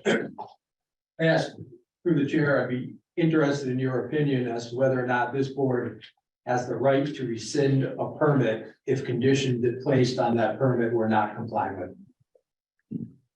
And that was the issue that I addressed previously. I don't believe the law is clear that a special permit is subject to rescission on that basis. And rather the more traditional footing is that if a condition is not complied with, it is a reason for zoning enforcement action. And I say that so that the board is aware of my view that a rescission would not be something that, in my opinion, you should rely on fully as a mechanism of regulation or control. So what's the wishes of the board as far as? I think personally that we should move forward with whether it's this, what they put forward here in their application with our edits to it. But I'm under the impression that yeah, we should go with that with our edits and have this if we were to give a special permit in there as well. So. Yeah, I absolutely feel the same, I'm seeing what's here and I've seen their voluntary conditions and I would like to address these and add my own comments or at least my edits. Let's go through. So I have seen. Let's get through these, go through them once again with edits. And then hopefully we'll get through the conditions tonight as well as some of the criteria. So there shall be no helicopter flight school operated at the property. So did I also hear you say earlier that sightseeing also, there'd be no sightseeing? So Yes, they did. so we would add no helicopter flight school and sightseeing. And Yes, this is helicopter sightseeing. right, I understand. Is it exists now? No. Is there anything new here? I mean, basically, there's no helicopter training anyway, so. we're not No, that's getting- been more of a historical concern raised by Okay, my neighbors. That's a potential expansion. We're saying, we'll cut that off right now. Okay, Black Hawk, I think we'll skip over because we all know that they're gonna do their best, but that's, some of us may feel like they don't need to, others may feel like we should. And the jurisdiction there is really unclear. No blighter activity except in extraordinary circumstances. That's what you have right now. Any questions from the board on that one? Yeah, go ahead. I mean, I don't really think it is necessary, I would like to cut that, except in extraordinary circumstances, because obviously if there's an emergency, you can't do anything about it. I think that's kind of a loophole, and I'd like. Or just change the word to emergency circumstances. Yeah. Emergency Yeah. landings, Yeah. right? Yeah, emergency circumstance, I wouldn't even Mhm. Well, condition it on that, I think emergency circumstances. And even if that wasn't in there, I can't picture the town ever Yeah. saying, oh, you shouldn't have done that even though it was an emergency. But that's, next is no jet aircraft greater than 6,000 pounds, and we don't even know what that means. Shall use the airport except in the event of an emergency. So again, no jet aircraft. Shall use the airport. Would be my recommendation. I mean, you don't have jets there now. What is the definition of jet? Yeah. Could you, It depends, there's turbojet or turboprop aircraft are technically jet engines. We do get those on a regular basis, but they're quieter than most of the aircraft that we have there. Due to the engine being a turbine, a turbojet aircraft is something that you get on like an airliner or like a corporate jet, thank you, like a corporate jet. Yeah, the turbojet aircraft are the noisy loud ones. so if we were to say no turbojet aircraft shall use the airport, that would be acceptable. Yeah. Okay. Or should we use decibels? Like, should we have some, because it could change, the definition could change in the future, and is there a way to, I don't know. Well, the only problem with that is how do you measure the decibels and where are we measuring from? Yeah, it is. We've been through noise. I think in just in regards to the 6,000 pounds, the ramp, We took that out. I guess I'm curious if that's something that we do want to take out. Yeah, I would, or just put down no turbojet aircraft shall use the airport. Yeah. I mean, that to me is. Classified catches it all. Okay. But are we covered in the future if there's something else that comes up and it's the same? I think they decibels would have as to the come back to us. Okay, so should we say something that with the same decibels such as, Yeah, you know? Again, our history with decibels and sound and. Is now. You know what I'm saying, like the enforced. terminology says turbo and jet now, but next year can be, It's hard to. yeah, you kind of get a sense of. Yeah, we would come back to revisit the situation if there was a massive change in technology, which It just is feels like it's allowed. not gonna be tomorrow night. Oh, yeah. So, It's up to you. Yeah, I'm just trying to think of a I'm good way about that we could talk about, sound, so if it's something equivalent to the sound of a current turbojet. Again, it's just really the noise, addressing the noise, so. And then last one is parking shall only be allowed in the airport parking lots. I actually think you're being somewhat restrictive on that. I would actually put down unless an entertainment license is issued. Because if you decide to have an event and you want to come to the board in an entertainment license, neighbors would be notified and. An opportunity. And it would be, clearly, if you decided to do it 200 days out of the year, you're not getting that from it. If you decided to do it once in the summertime. It may be something that if it's for a good cause, you would be willing to do, Yeah, we'd naturally be open to that. So what are we saying then? I would just say parking shall only be in the airport parking lots unless an entertainment license is issued by the board. Have we not had venues like that when they have this big? They have, Okay, so that, and it hasn't parking been elsewhere, it's only. it's been, they have land that they allow cars to park on when there was a bike and fly that was sponsored by the airport and Rotary. That's not existing right now. But if my only point is if our special permit says, no, they can't even come for an entertainment license, and there may be a good cause that everyone says, well, it's a great idea to do once. Well, it's being done now. so. No, it's not being done now. we haven't had the bike and fly since 2019. Okay, Yeah, that's, Wow. continue to hold. so let's go back from 1 through 6 again to see if we have some agreement. So hours of operation. During the fall, winter and spring, there should be no continuous takeoffs and landings after 8 PM. You go ahead. So just because, basically there hasn't been a change and I'm cognizant of the neighbors' concerns about noise and the amount of activity. Would anyone be able to taking, 2 hours of change in each one of these?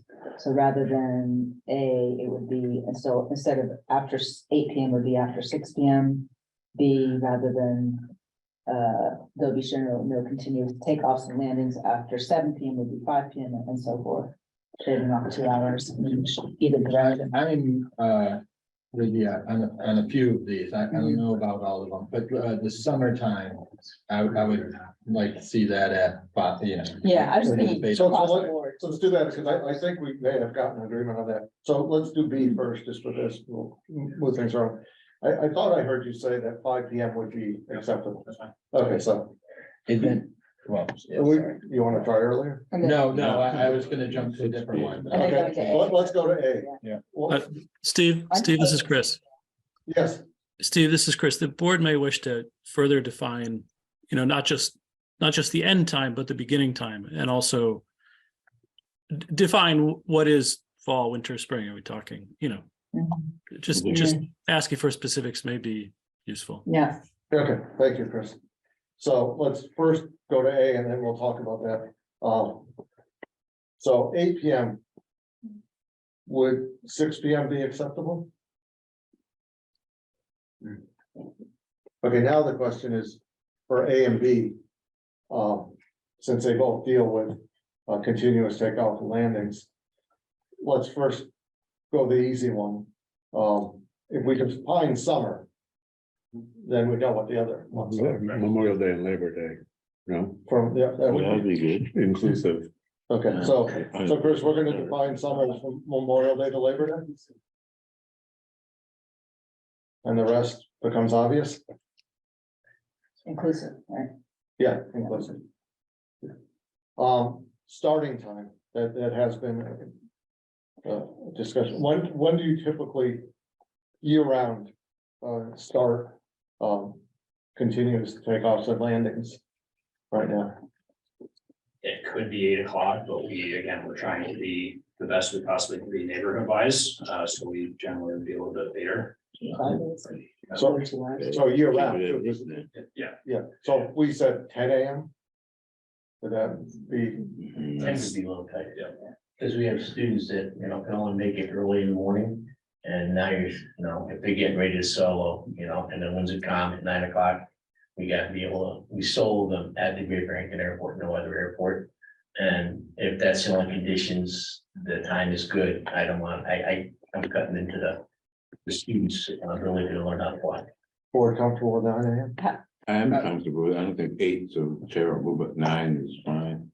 Yeah, I'm more concerned on the Sunday one, so I'm good with So 9, nine, so rather than 10, rather than 20. Well, no, that, Shouldn't Right, rather eight than is 8. nine. so Right. it's up to Okay, 9. so it's 9, okay. okay, now, and we will get to there. No unnecessary aircraft run-ups before 8 a.m. I think we need to define unnecessary aircraft. Chris, you can do that from the did explanation today. that was given to us. That means if it's not used for a takeoff. If I got that correctly. Okay. So that's important. So 8 a.m. That's okay. I was just gonna say, when we were talking about the starting, I'm more concerned with Sundays being at 9 than. Okay, so let's go to Sundays first and then go back to C. Let's go with D first. So on Sundays, there shall be no continuous student takeoffs and landings before 9 a.m. Which is different than C, which is unnecessary aircraft runoffs. I think we should probably put those together. Right, I'm getting confused now. You put them okay. together, We make it could worse. just use the same limits for both, but right, you wouldn't cut for lawn before 10 a.m. on a Sunday. My name Sorry, that's I mean, I don't know, I would say, again, I would say 2 hours, 11 on a Sunday, continue. Yeah.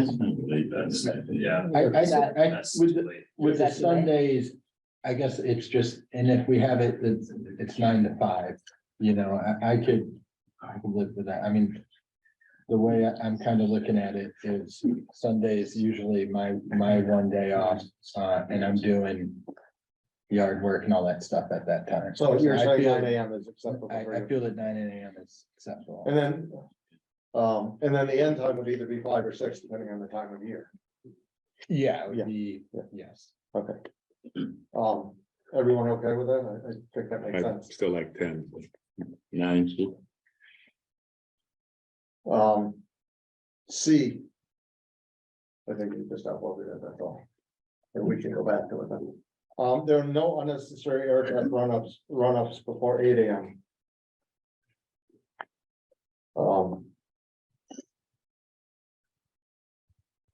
Well, necessary, and then, I, again, I You're would gonna say do that 10, on Sunday thing and make it 9 on a Sunday. Yeah, that's not takeoffs, that's. Correct. That's That's just Driving the running. engine. Right, yeah, it's 10. so I, It's unnecessary, it's unnecessary. Yeah, since you've defined it as unnecessary, can we make it 10 AM? 10 AM? 10 AM is a little tough because, Well, we're talking, it's maintenance. I mean, yeah, maintenance is, they're not on Sundays, but it's. no, Sundays. Sundays. is No, not- no, this is the. No. No. Unnecessary. Sundays are 8 AM. Unnecessary run-up. Can we do 9? Everyone live with 9? Yeah, I mean, I I guess, don't I know. guess the question is, you know, Nine. unnecessary, you know, we don't know, like, if a neighbor says, hey, I've heard this, and then you say, hey, it was necessary, I mean, we're trying to get in a slippery slope, so I'm trying to find something that we can. And Chris is gonna define that, so that at least there is a Yeah. definition of, I'm not sure I like the term, but I'm not an aircraft person, so that may be the correct term, it's just for someone who doesn't know the terms, it's. So we've gone through hours of operation. So 2, there shall be no, and I'm gonna do what I think our edits were, there should be no helicopter and sightseeing flight school operated at the property. mhm, Everyone comfortable with that? I'm comfortable with that. mhm. Helicopter, And helicopter flights, helicopter site. helicopter sites. Because of, yeah, I'm just not sure where you're putting your comma. That's Yeah. your job, my job is just to read it. Just one quick Yeah. question down. With the bike and fly, we have had helicopter scenic flights on that day. Would that be something we could get an approval for? I think it'd be specific. Event, event. it'd be an event license, yeah. Yeah, I would think so.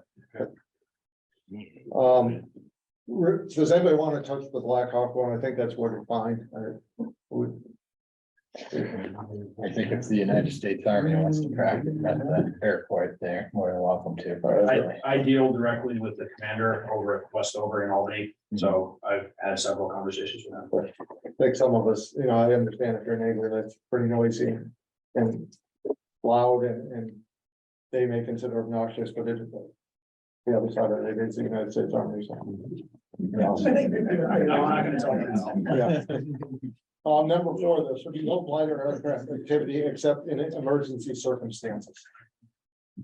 We all agree to that? Yes. See if I can get the next one to make Lee a little happier. No turbojet or similar aircraft shall use the airport.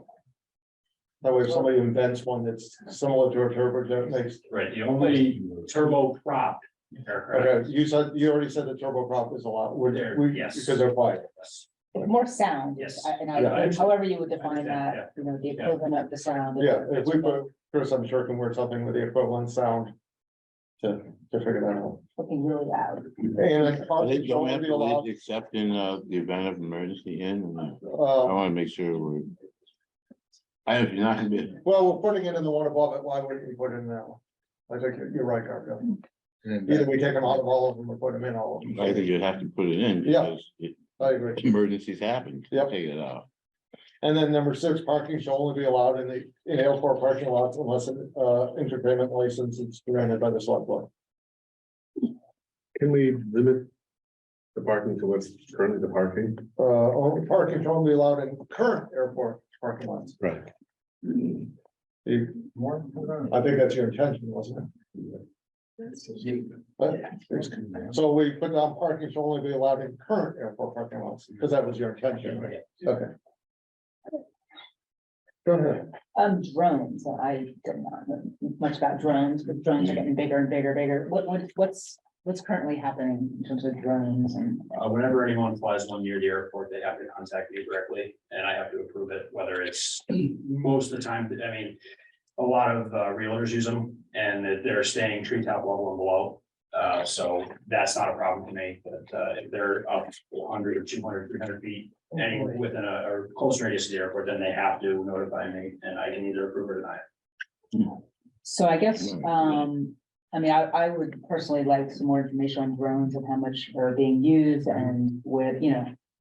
Yeah, I believe it's 40 miles, but Can I ask a clarifying question? Are you, and this may not be the case, I just want to kind of drill down into it. Are you suggesting it's been conceived that there could be drone delivery and Amazon and things like that? Oh, no, I know, I was just trying to get a sense of drones and I know they're getting bigger and they're getting faster and there's more people using them and. But you mean originating from the airport? Originating from the airport, Yeah, like you're not doing drone school and you're gonna have millions. Of drones.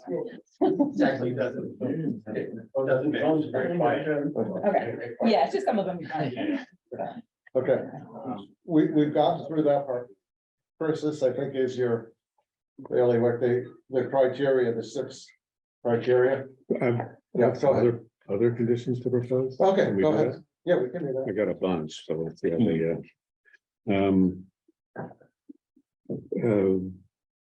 so that all land currently in chapter 61 remain agricultural. It sort of goes with no new structures, no change to the footprint, including height of current structures, no new paved areas.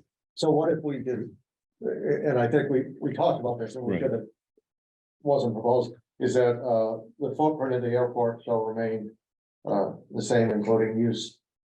Yeah, that tie down areas, everything, right? Yeah. The two, yes, so. You figure that out, Chris. You know, Well- parking areas, Ed, let me. All right, so I may have missed that. Are you sticking with the airport property and airport use will remain? yeah, And what if they We're talking sell what's in chapter 61A and somebody wants to build a house on it? That's. Are you saying it needs to remain in chapter? I don't know, yes, Lee's nodding, yes. Well, I mean, that brings up, you know, subdividing land and selling it off, so I mean, if we're trying to keep it open. Yeah, space. one of the advantages of the airport is the open space. Okay. So it would remain as some sort of open space. That would be the result Right. of one of your findings as to community benefit. Right, but yeah. So the tie down area, the parking area, the buildings, the paved area for the runway, taxiways, all is set in stone. I'm sure you have a better way to say that. What's open is open, and it wouldn't be developed unless this special permit is revisited. Yeah. So expansions of use also. And I don't know how specific we need to get. I'm just worried about anything that's ancillary to an airport, ancillary is probably the wrong word, being able to be done. So, no warehouses, no hangars, no package distribution of what they're just saying in drones or drone hub.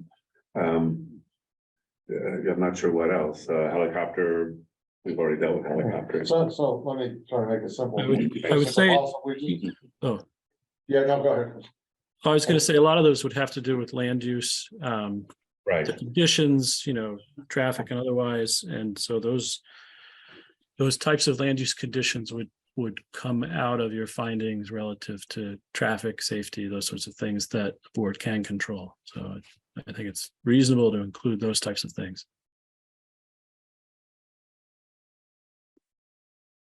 To include them as a list of. Not as Prohibited. conditions, but in the criteria. Okay. Well, no jets we got, no gliders, no flights over. Fencing? Can we say no fencing? Again, with the open, keeping it an open area? No additional outdoor lighting?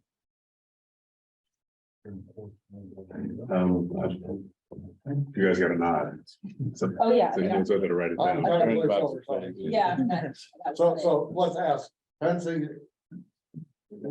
You're not blaming this. Yes, I mean, I kind of said, That's part of our charm. Okay, yeah, I mean. and you said what- additional lighting, You go to most other smaller airports in the state, and they're all wrapped up with fence. That's one of the biggest things here is that we're So it's better that we actually have it written down, just. And no additional lighting? Joe mentioned a potential exemption or exception, I should say, for security. Purposes only, just want a lot of blanket, we're not planning on putting any accent lighting and adding lighting for the sake of lighting, but, All the runway lights would remain the same, nothing. Can you talk about the security lighting? If I were to put like a light on the maintenance hangar facing down towards the ramp just to illuminate it at nighttime.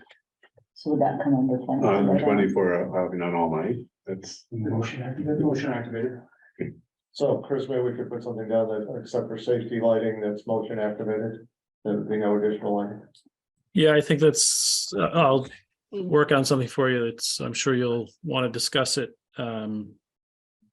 I'm not even certain the board has a good idea of what lighting exists there now.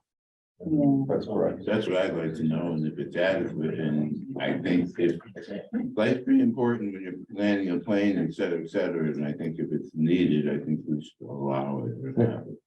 Yeah, for Well, that's- safety and So security. security, absolutely. The only purpose of that is because in the past we've had vandalism, so would like to just make sure we're protected. This is maybe another David question. Can we limit this to the current owner? I think we already, earlier in the day, I talked to David, I think you said it goes with the land, right? Yes, this would be something that would run with the land.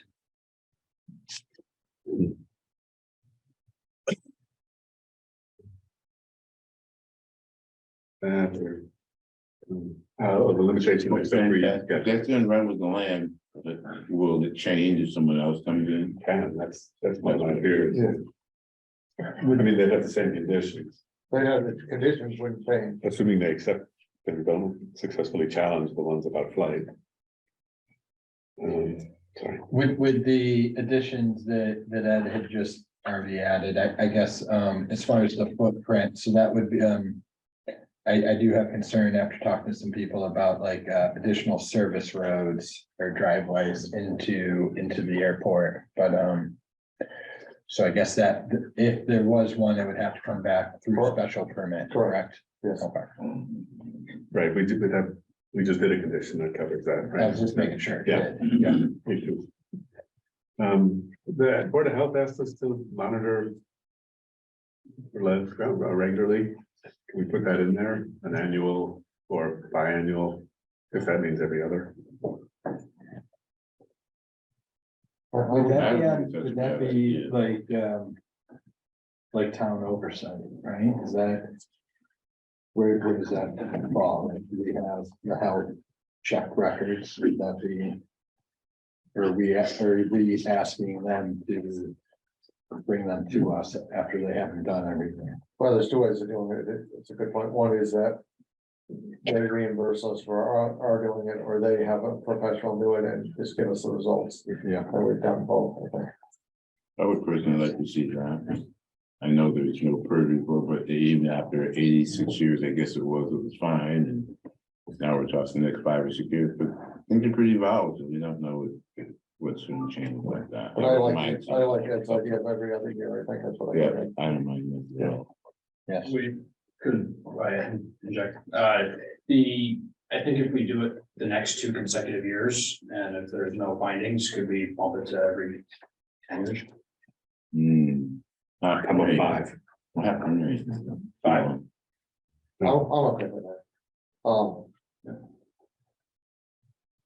So is that 23, 24, and then if those come back without actionable, we go every 5? These are extremely costly tests, I assume, or Yes, Yeah. thousands and thousands. thousands and thousands, okay. Are you talking about soil tests? Yes. Are you talking about lead soil tests? I'm talking about lead soil test and yeah, I guess the water test we have covered through the town, but I would be concerned about the soil test and. So lead soil tests on the airport property? Right. Okay, well, we'll need to discuss that a little bit more, I think. Okay, that's fine. Yeah. Wait, So I'd like to see if the board, agrees with me that if we ask for the airport to share their record keeping on waste oil production and disposal, Mhm. if that they can make it available to the town. When we submit it to the state. Yes, okay. You go there first. Thank you.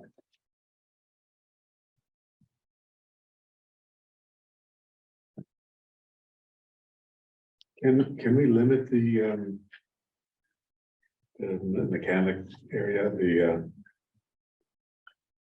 I'm afraid of that growing, that's where the toxic stuff comes from. It's limited with respect, sorry, I mean. Yeah. It's limited already, a very small quantity. You can only have Oh, on site at any given time, 2,200 pounds, which is approximately 270 gallons. So that's kind of the limitation. If we went above that, then you would have jurisdiction under the water quality protection. you're about half of that, right? Is what About you said? 100 right now, as Yeah. of this morning, about 100 gallons shy of that. Okay, so But- it could nearly double Well, I mean, before that, you hit that limit. what that would mean is we'd have to get it off. That may go up or down depending on what time of year, how many oil changes are done, and a number of different things.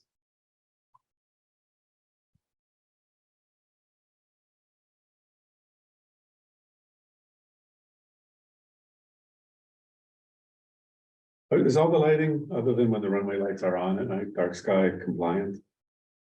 You know? But I don't know the answer to that question. Go ahead again. Dark, the lighting is the light, if you were coming to the planning board for a permit now, they would make all the lighting be dark skies compliant. I assume with the exception of the runway lights, although maybe even that. They're very, they're low. Yeah, they're low intensity lighting. That's no plan to change there either. Okay, and we dealt with there won't be new buildings.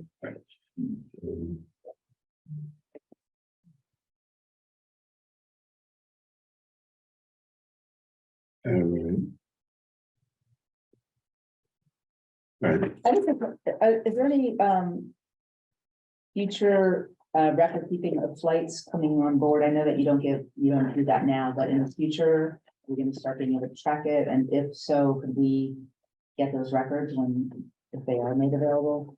Because I can't imagine this is gonna be continuing that you don't have a Yeah, sense of. it's just a hard number to get this. Okay, but You there's. mean if there's an FAA requirement? to Yeah, track flights? yeah, Then absolutely.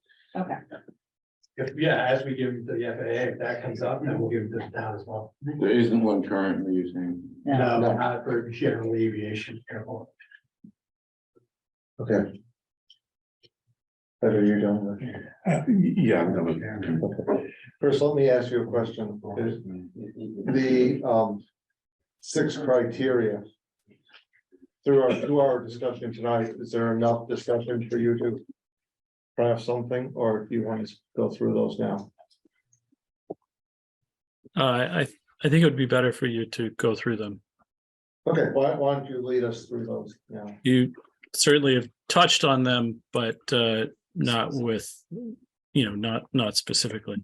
There've been questions, but no discussion or finding as of yet, so. Okay.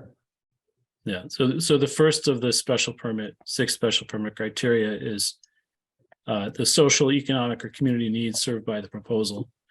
That often has to do with, the services provided that benefit the general public, employment, those sorts. There is an employment category also, but the medevac helicopters is one that is often cited in this category, just to use an example. Board want to add anything or discuss? I'd like to, as we do this, we take a look at the 2020 findings. I have them with me. I'm sure you do. Yeah, with some caution, just because I think in 2020, there was a lot of talk about the new proposed hangars at that time, which are Right. the subject of this.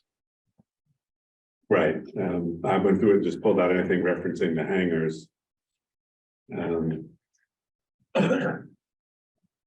Get to the findings. The general finding. 7.2, 10 point.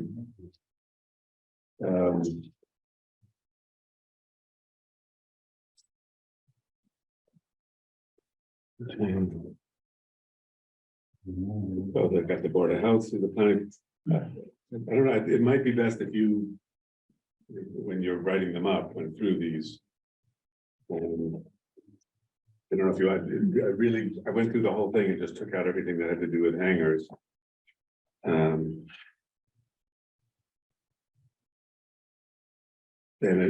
just to see what had changed. Here it said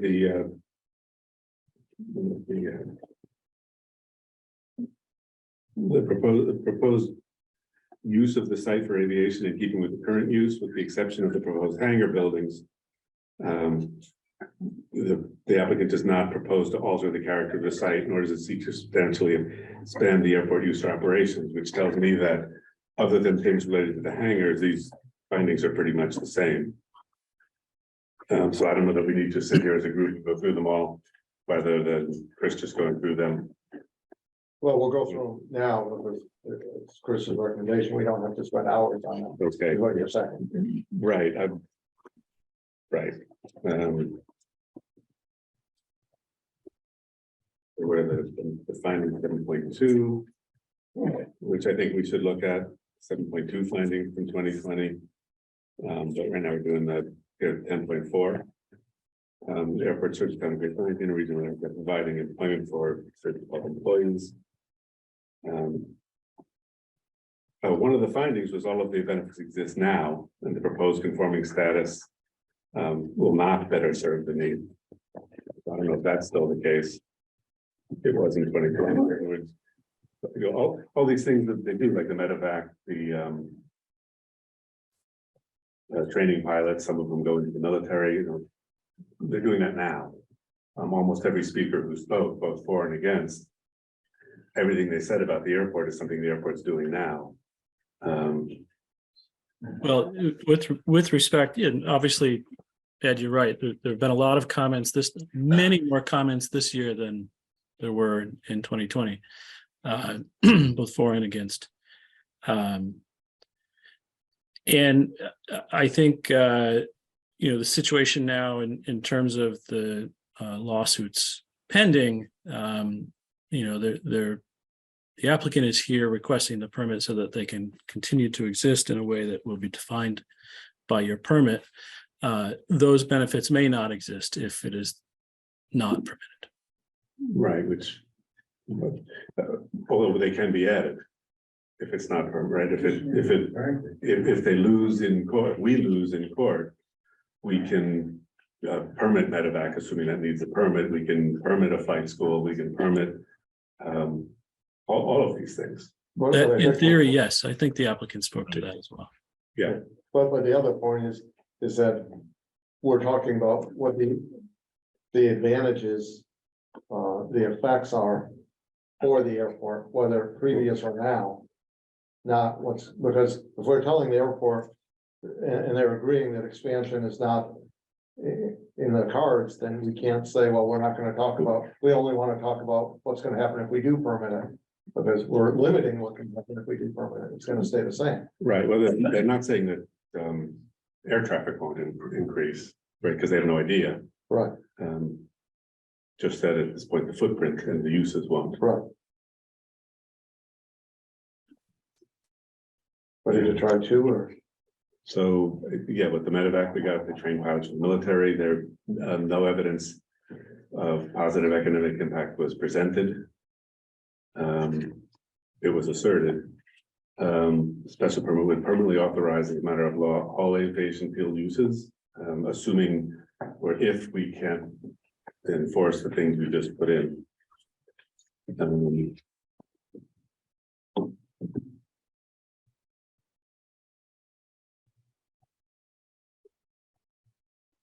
And if it doesn't get busier, then this doesn't increase the positive impact, economic impact, right? It would have to get busier in order to increase it. First, are we looking at, when we talk about social, economic or community needs, are we talking about future or of the airport in general? I don't have a good way to answer that, Steve. It's not defined. I think each of these criteria are up for the board to, interpret and use to balance its overall decision. Yeah, I mean. It's not a I think science, Dave- that is for sure. Right, and I think David pointed out this is unusual because what we're doing is granting a permit to something that already exists. And what I'm saying, if we say, well, if we grant this permit, this is gonna be the benefits if we grant it.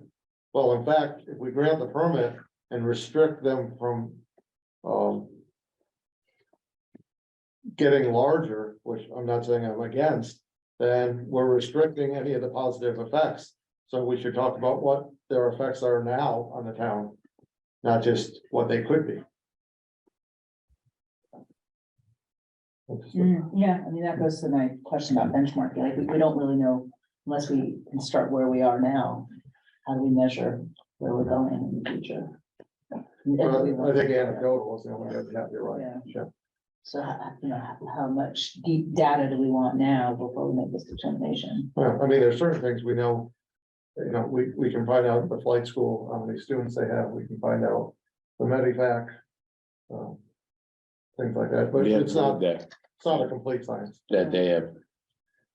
Through the flight school, some of these students have gone on to some very grainy things, so that's a positive, it's not,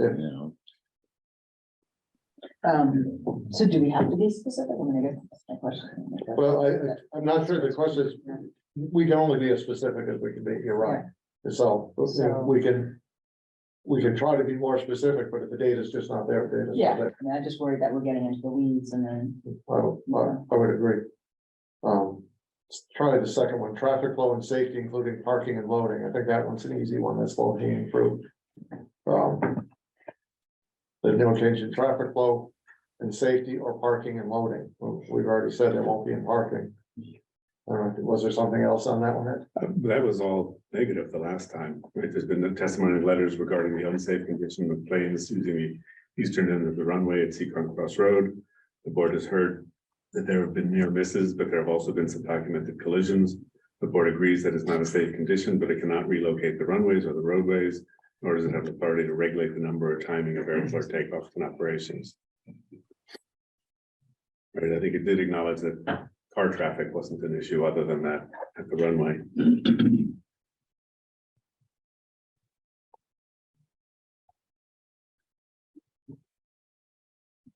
I think if you look at the number of accidents, and I know this won't be a popular opinion with the neighbors. For the amount of flights that go in and out of there over the years, the percentages is low. Now, some people would argue that one is too many, but. Yeah. so Ed, I guess my question is, so you're looking at the criteria that we Right, agreed on 2020. in 1920, and you're saying it was negative, therefore it would still be negative. I'm just correct? wondering, well, I think we need to show what's changed. And it just seems like what we're saying has changed is the possibility that that we may lose in court and then they'll have to apply for new permits. I'm not saying that. I would also say that since 2020, 3 years. Number of accidents have been almost non-existent. So, and it could be that our findings then are different now. I think we heard there were recently 2 accidents, didn't we, from one of those? Somebody testified at the last. Well, hearing. again, this board's jurisdiction can't extend to the flight operations. Right, So there may have been an airplane accident, but I think this is contemplating automobile traffic and safety generated by the site or around the site. no, it didn't last time, right, last in 2020, you know, I read it word for word from here. So I guess that's the question I keep asking for all of these. I think we need to say what's different. Otherwise, we're just changing our mind on the same fact. So just going back, so now, Ed, you're saying that number 2 also applies to airplane traffic, not because I'm looking at this as if it's just car Right, traffic. it did in 2020. safety, traffic flow and safety. And I think as far as number 2 goes, our main concern is just cars and trucks. Right? Because if we don't, we can't control. Well, I don't know, we just spent half an hour trying to control air traffic with the conditions. Yeah. There was a question about aircraft accidents. I thought that's what you were referring to. Right, well, I'm reading directly from what we did in 2020, and I'm saying if we do something different now, don't we need a reason?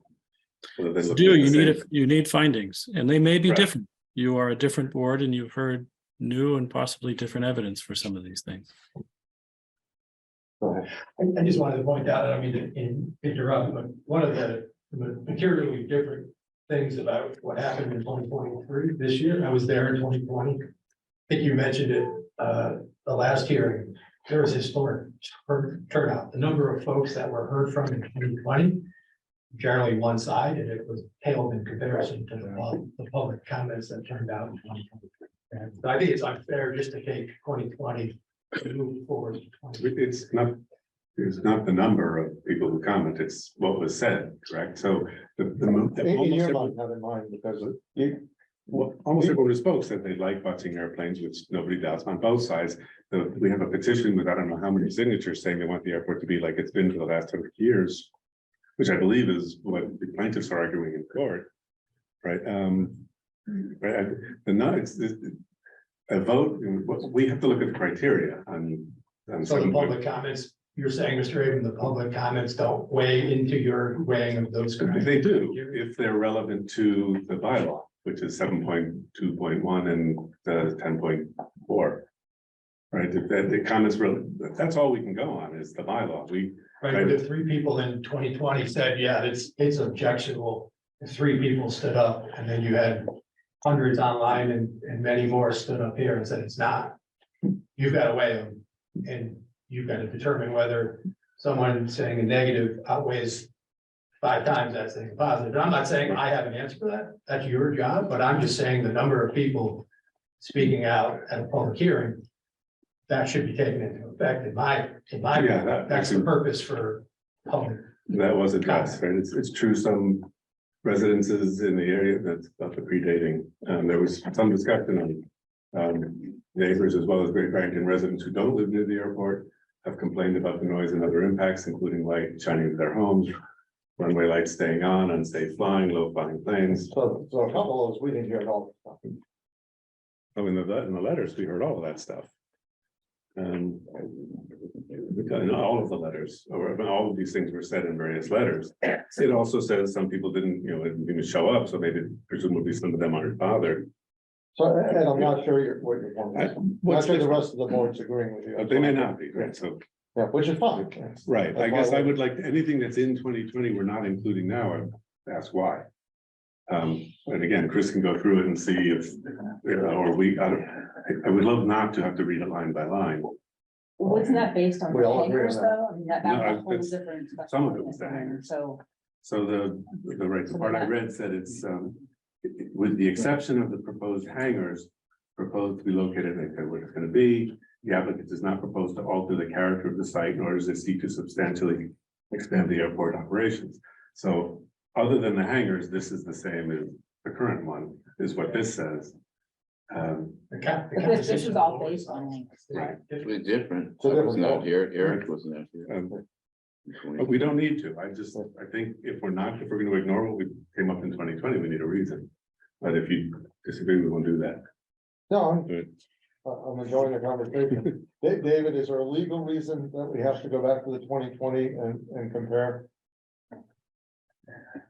Mr. Chairman, there's not a legal reason that you need to compare, but I do think that it is relevant that the board did previously consider an application and made certain findings on certain criteria, and now would be making, if you were to grant the special permit, some different findings on those same criteria. So it's not necessarily an exercise of comparing, but you would, in my view, need to identify within those criteria in section 10.4 reasons that support an action on this application that would be different from the action that was taken in 2020. And that may just be evident on its face. So again, it doesn't necessarily have to be, we said X and now we're saying Y and this is the reason, but one who would compare one decision against another should have a basis of finding in each of them the reasons that the board relied upon. Steve, is there any way, and I'll speak for myself, I guess, but I'll say it, 40% of the board was not around in 2020. So if we're going to go through, I would like to have everything separated out, plain and straight, because I'm unaware of these things that happened before me. So would you like, are you saying you want a copy of that? So if I could copy at the very least, Yeah, we can get a copy of that. and a full explanation of everything, because Well, I don't know if I it was- was, but I think by reading it, you'll get it. That's what you say. So I guess that goes in the bucket of coming back and. Well, we knew we were coming back anyway, so it's not, Items to the- it's just adding to the list, but this is Chris's. Is going to have to provide, it's not the applicant. So I think at this point, we've exceeded the amount of time, and I think we have a lot that's got to come back to us, which I was hoping wouldn't happen, but it is, so that's fine. We need to continue this to it. Before I forget, there was a total of 91 people at the height of the hearing that was remote, not counting who's in that room. So let's decide on another. I wrote it down, I'll find it. Date and time, and quite honestly, for a variety of reasons, it's maybe more difficult than we would like, but I'd like to do it as a standalone meeting again, because it's clear this takes up a lot of time. And if we have other things, the 27th is already a book meeting anyways. I mean, we would just be shooting ourselves in the foot if we put it on March 27th. It's painful. April 3rd. I don't know when they're like. Here, and that's perfect. How about for the rest of the board, April 3rd? Yeah. April 3rd, works for me. Okay, so. I hope so. We'll just, I guess, yeah, sorry. Are you here? I am here. I guess I was just getting concerned because we're running against time, right? yeah, So there's, is that a Monday? that is a Monday. Let me just put this one. So can I have a motion to continue the special permit for Berkshire Aviation Enterprises to, and can I assume it's okay with the applicant? I'm sorry. No, it's fine. Okay, so April 3rd, 6 p.m. both in person and remotely. So moved. Do I have a second?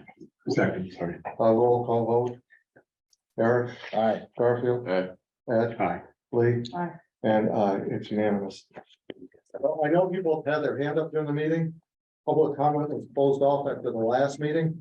And we will have citizen speak time, but the citizen speak time will not be concerning the airport, because when there's a special permit, you can't take it outside of the special permit, and we've already closed the discussion. The public hearing for Berkshire Aviation. So if anyone has anything to say other than the airport during citizen speak, please raise your hand. Or any other special. I'm taking first your question I wrote. I have to say, I was offended, Steve, when you referred to the neighbors' concern about noise, because there are more neighbors in support of this who are not offended by the noise than, and you took all of the neighbors and lumped them into that one thing. I didn't do this. You know how I feel about this. That's fine. Anyone else? There's a hand up.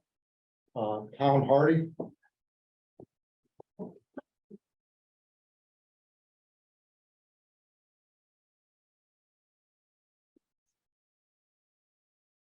Just unmute yourself.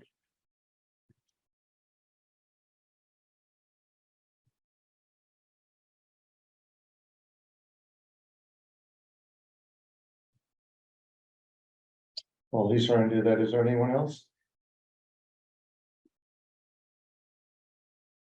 Moving ahead, just. Pick them all.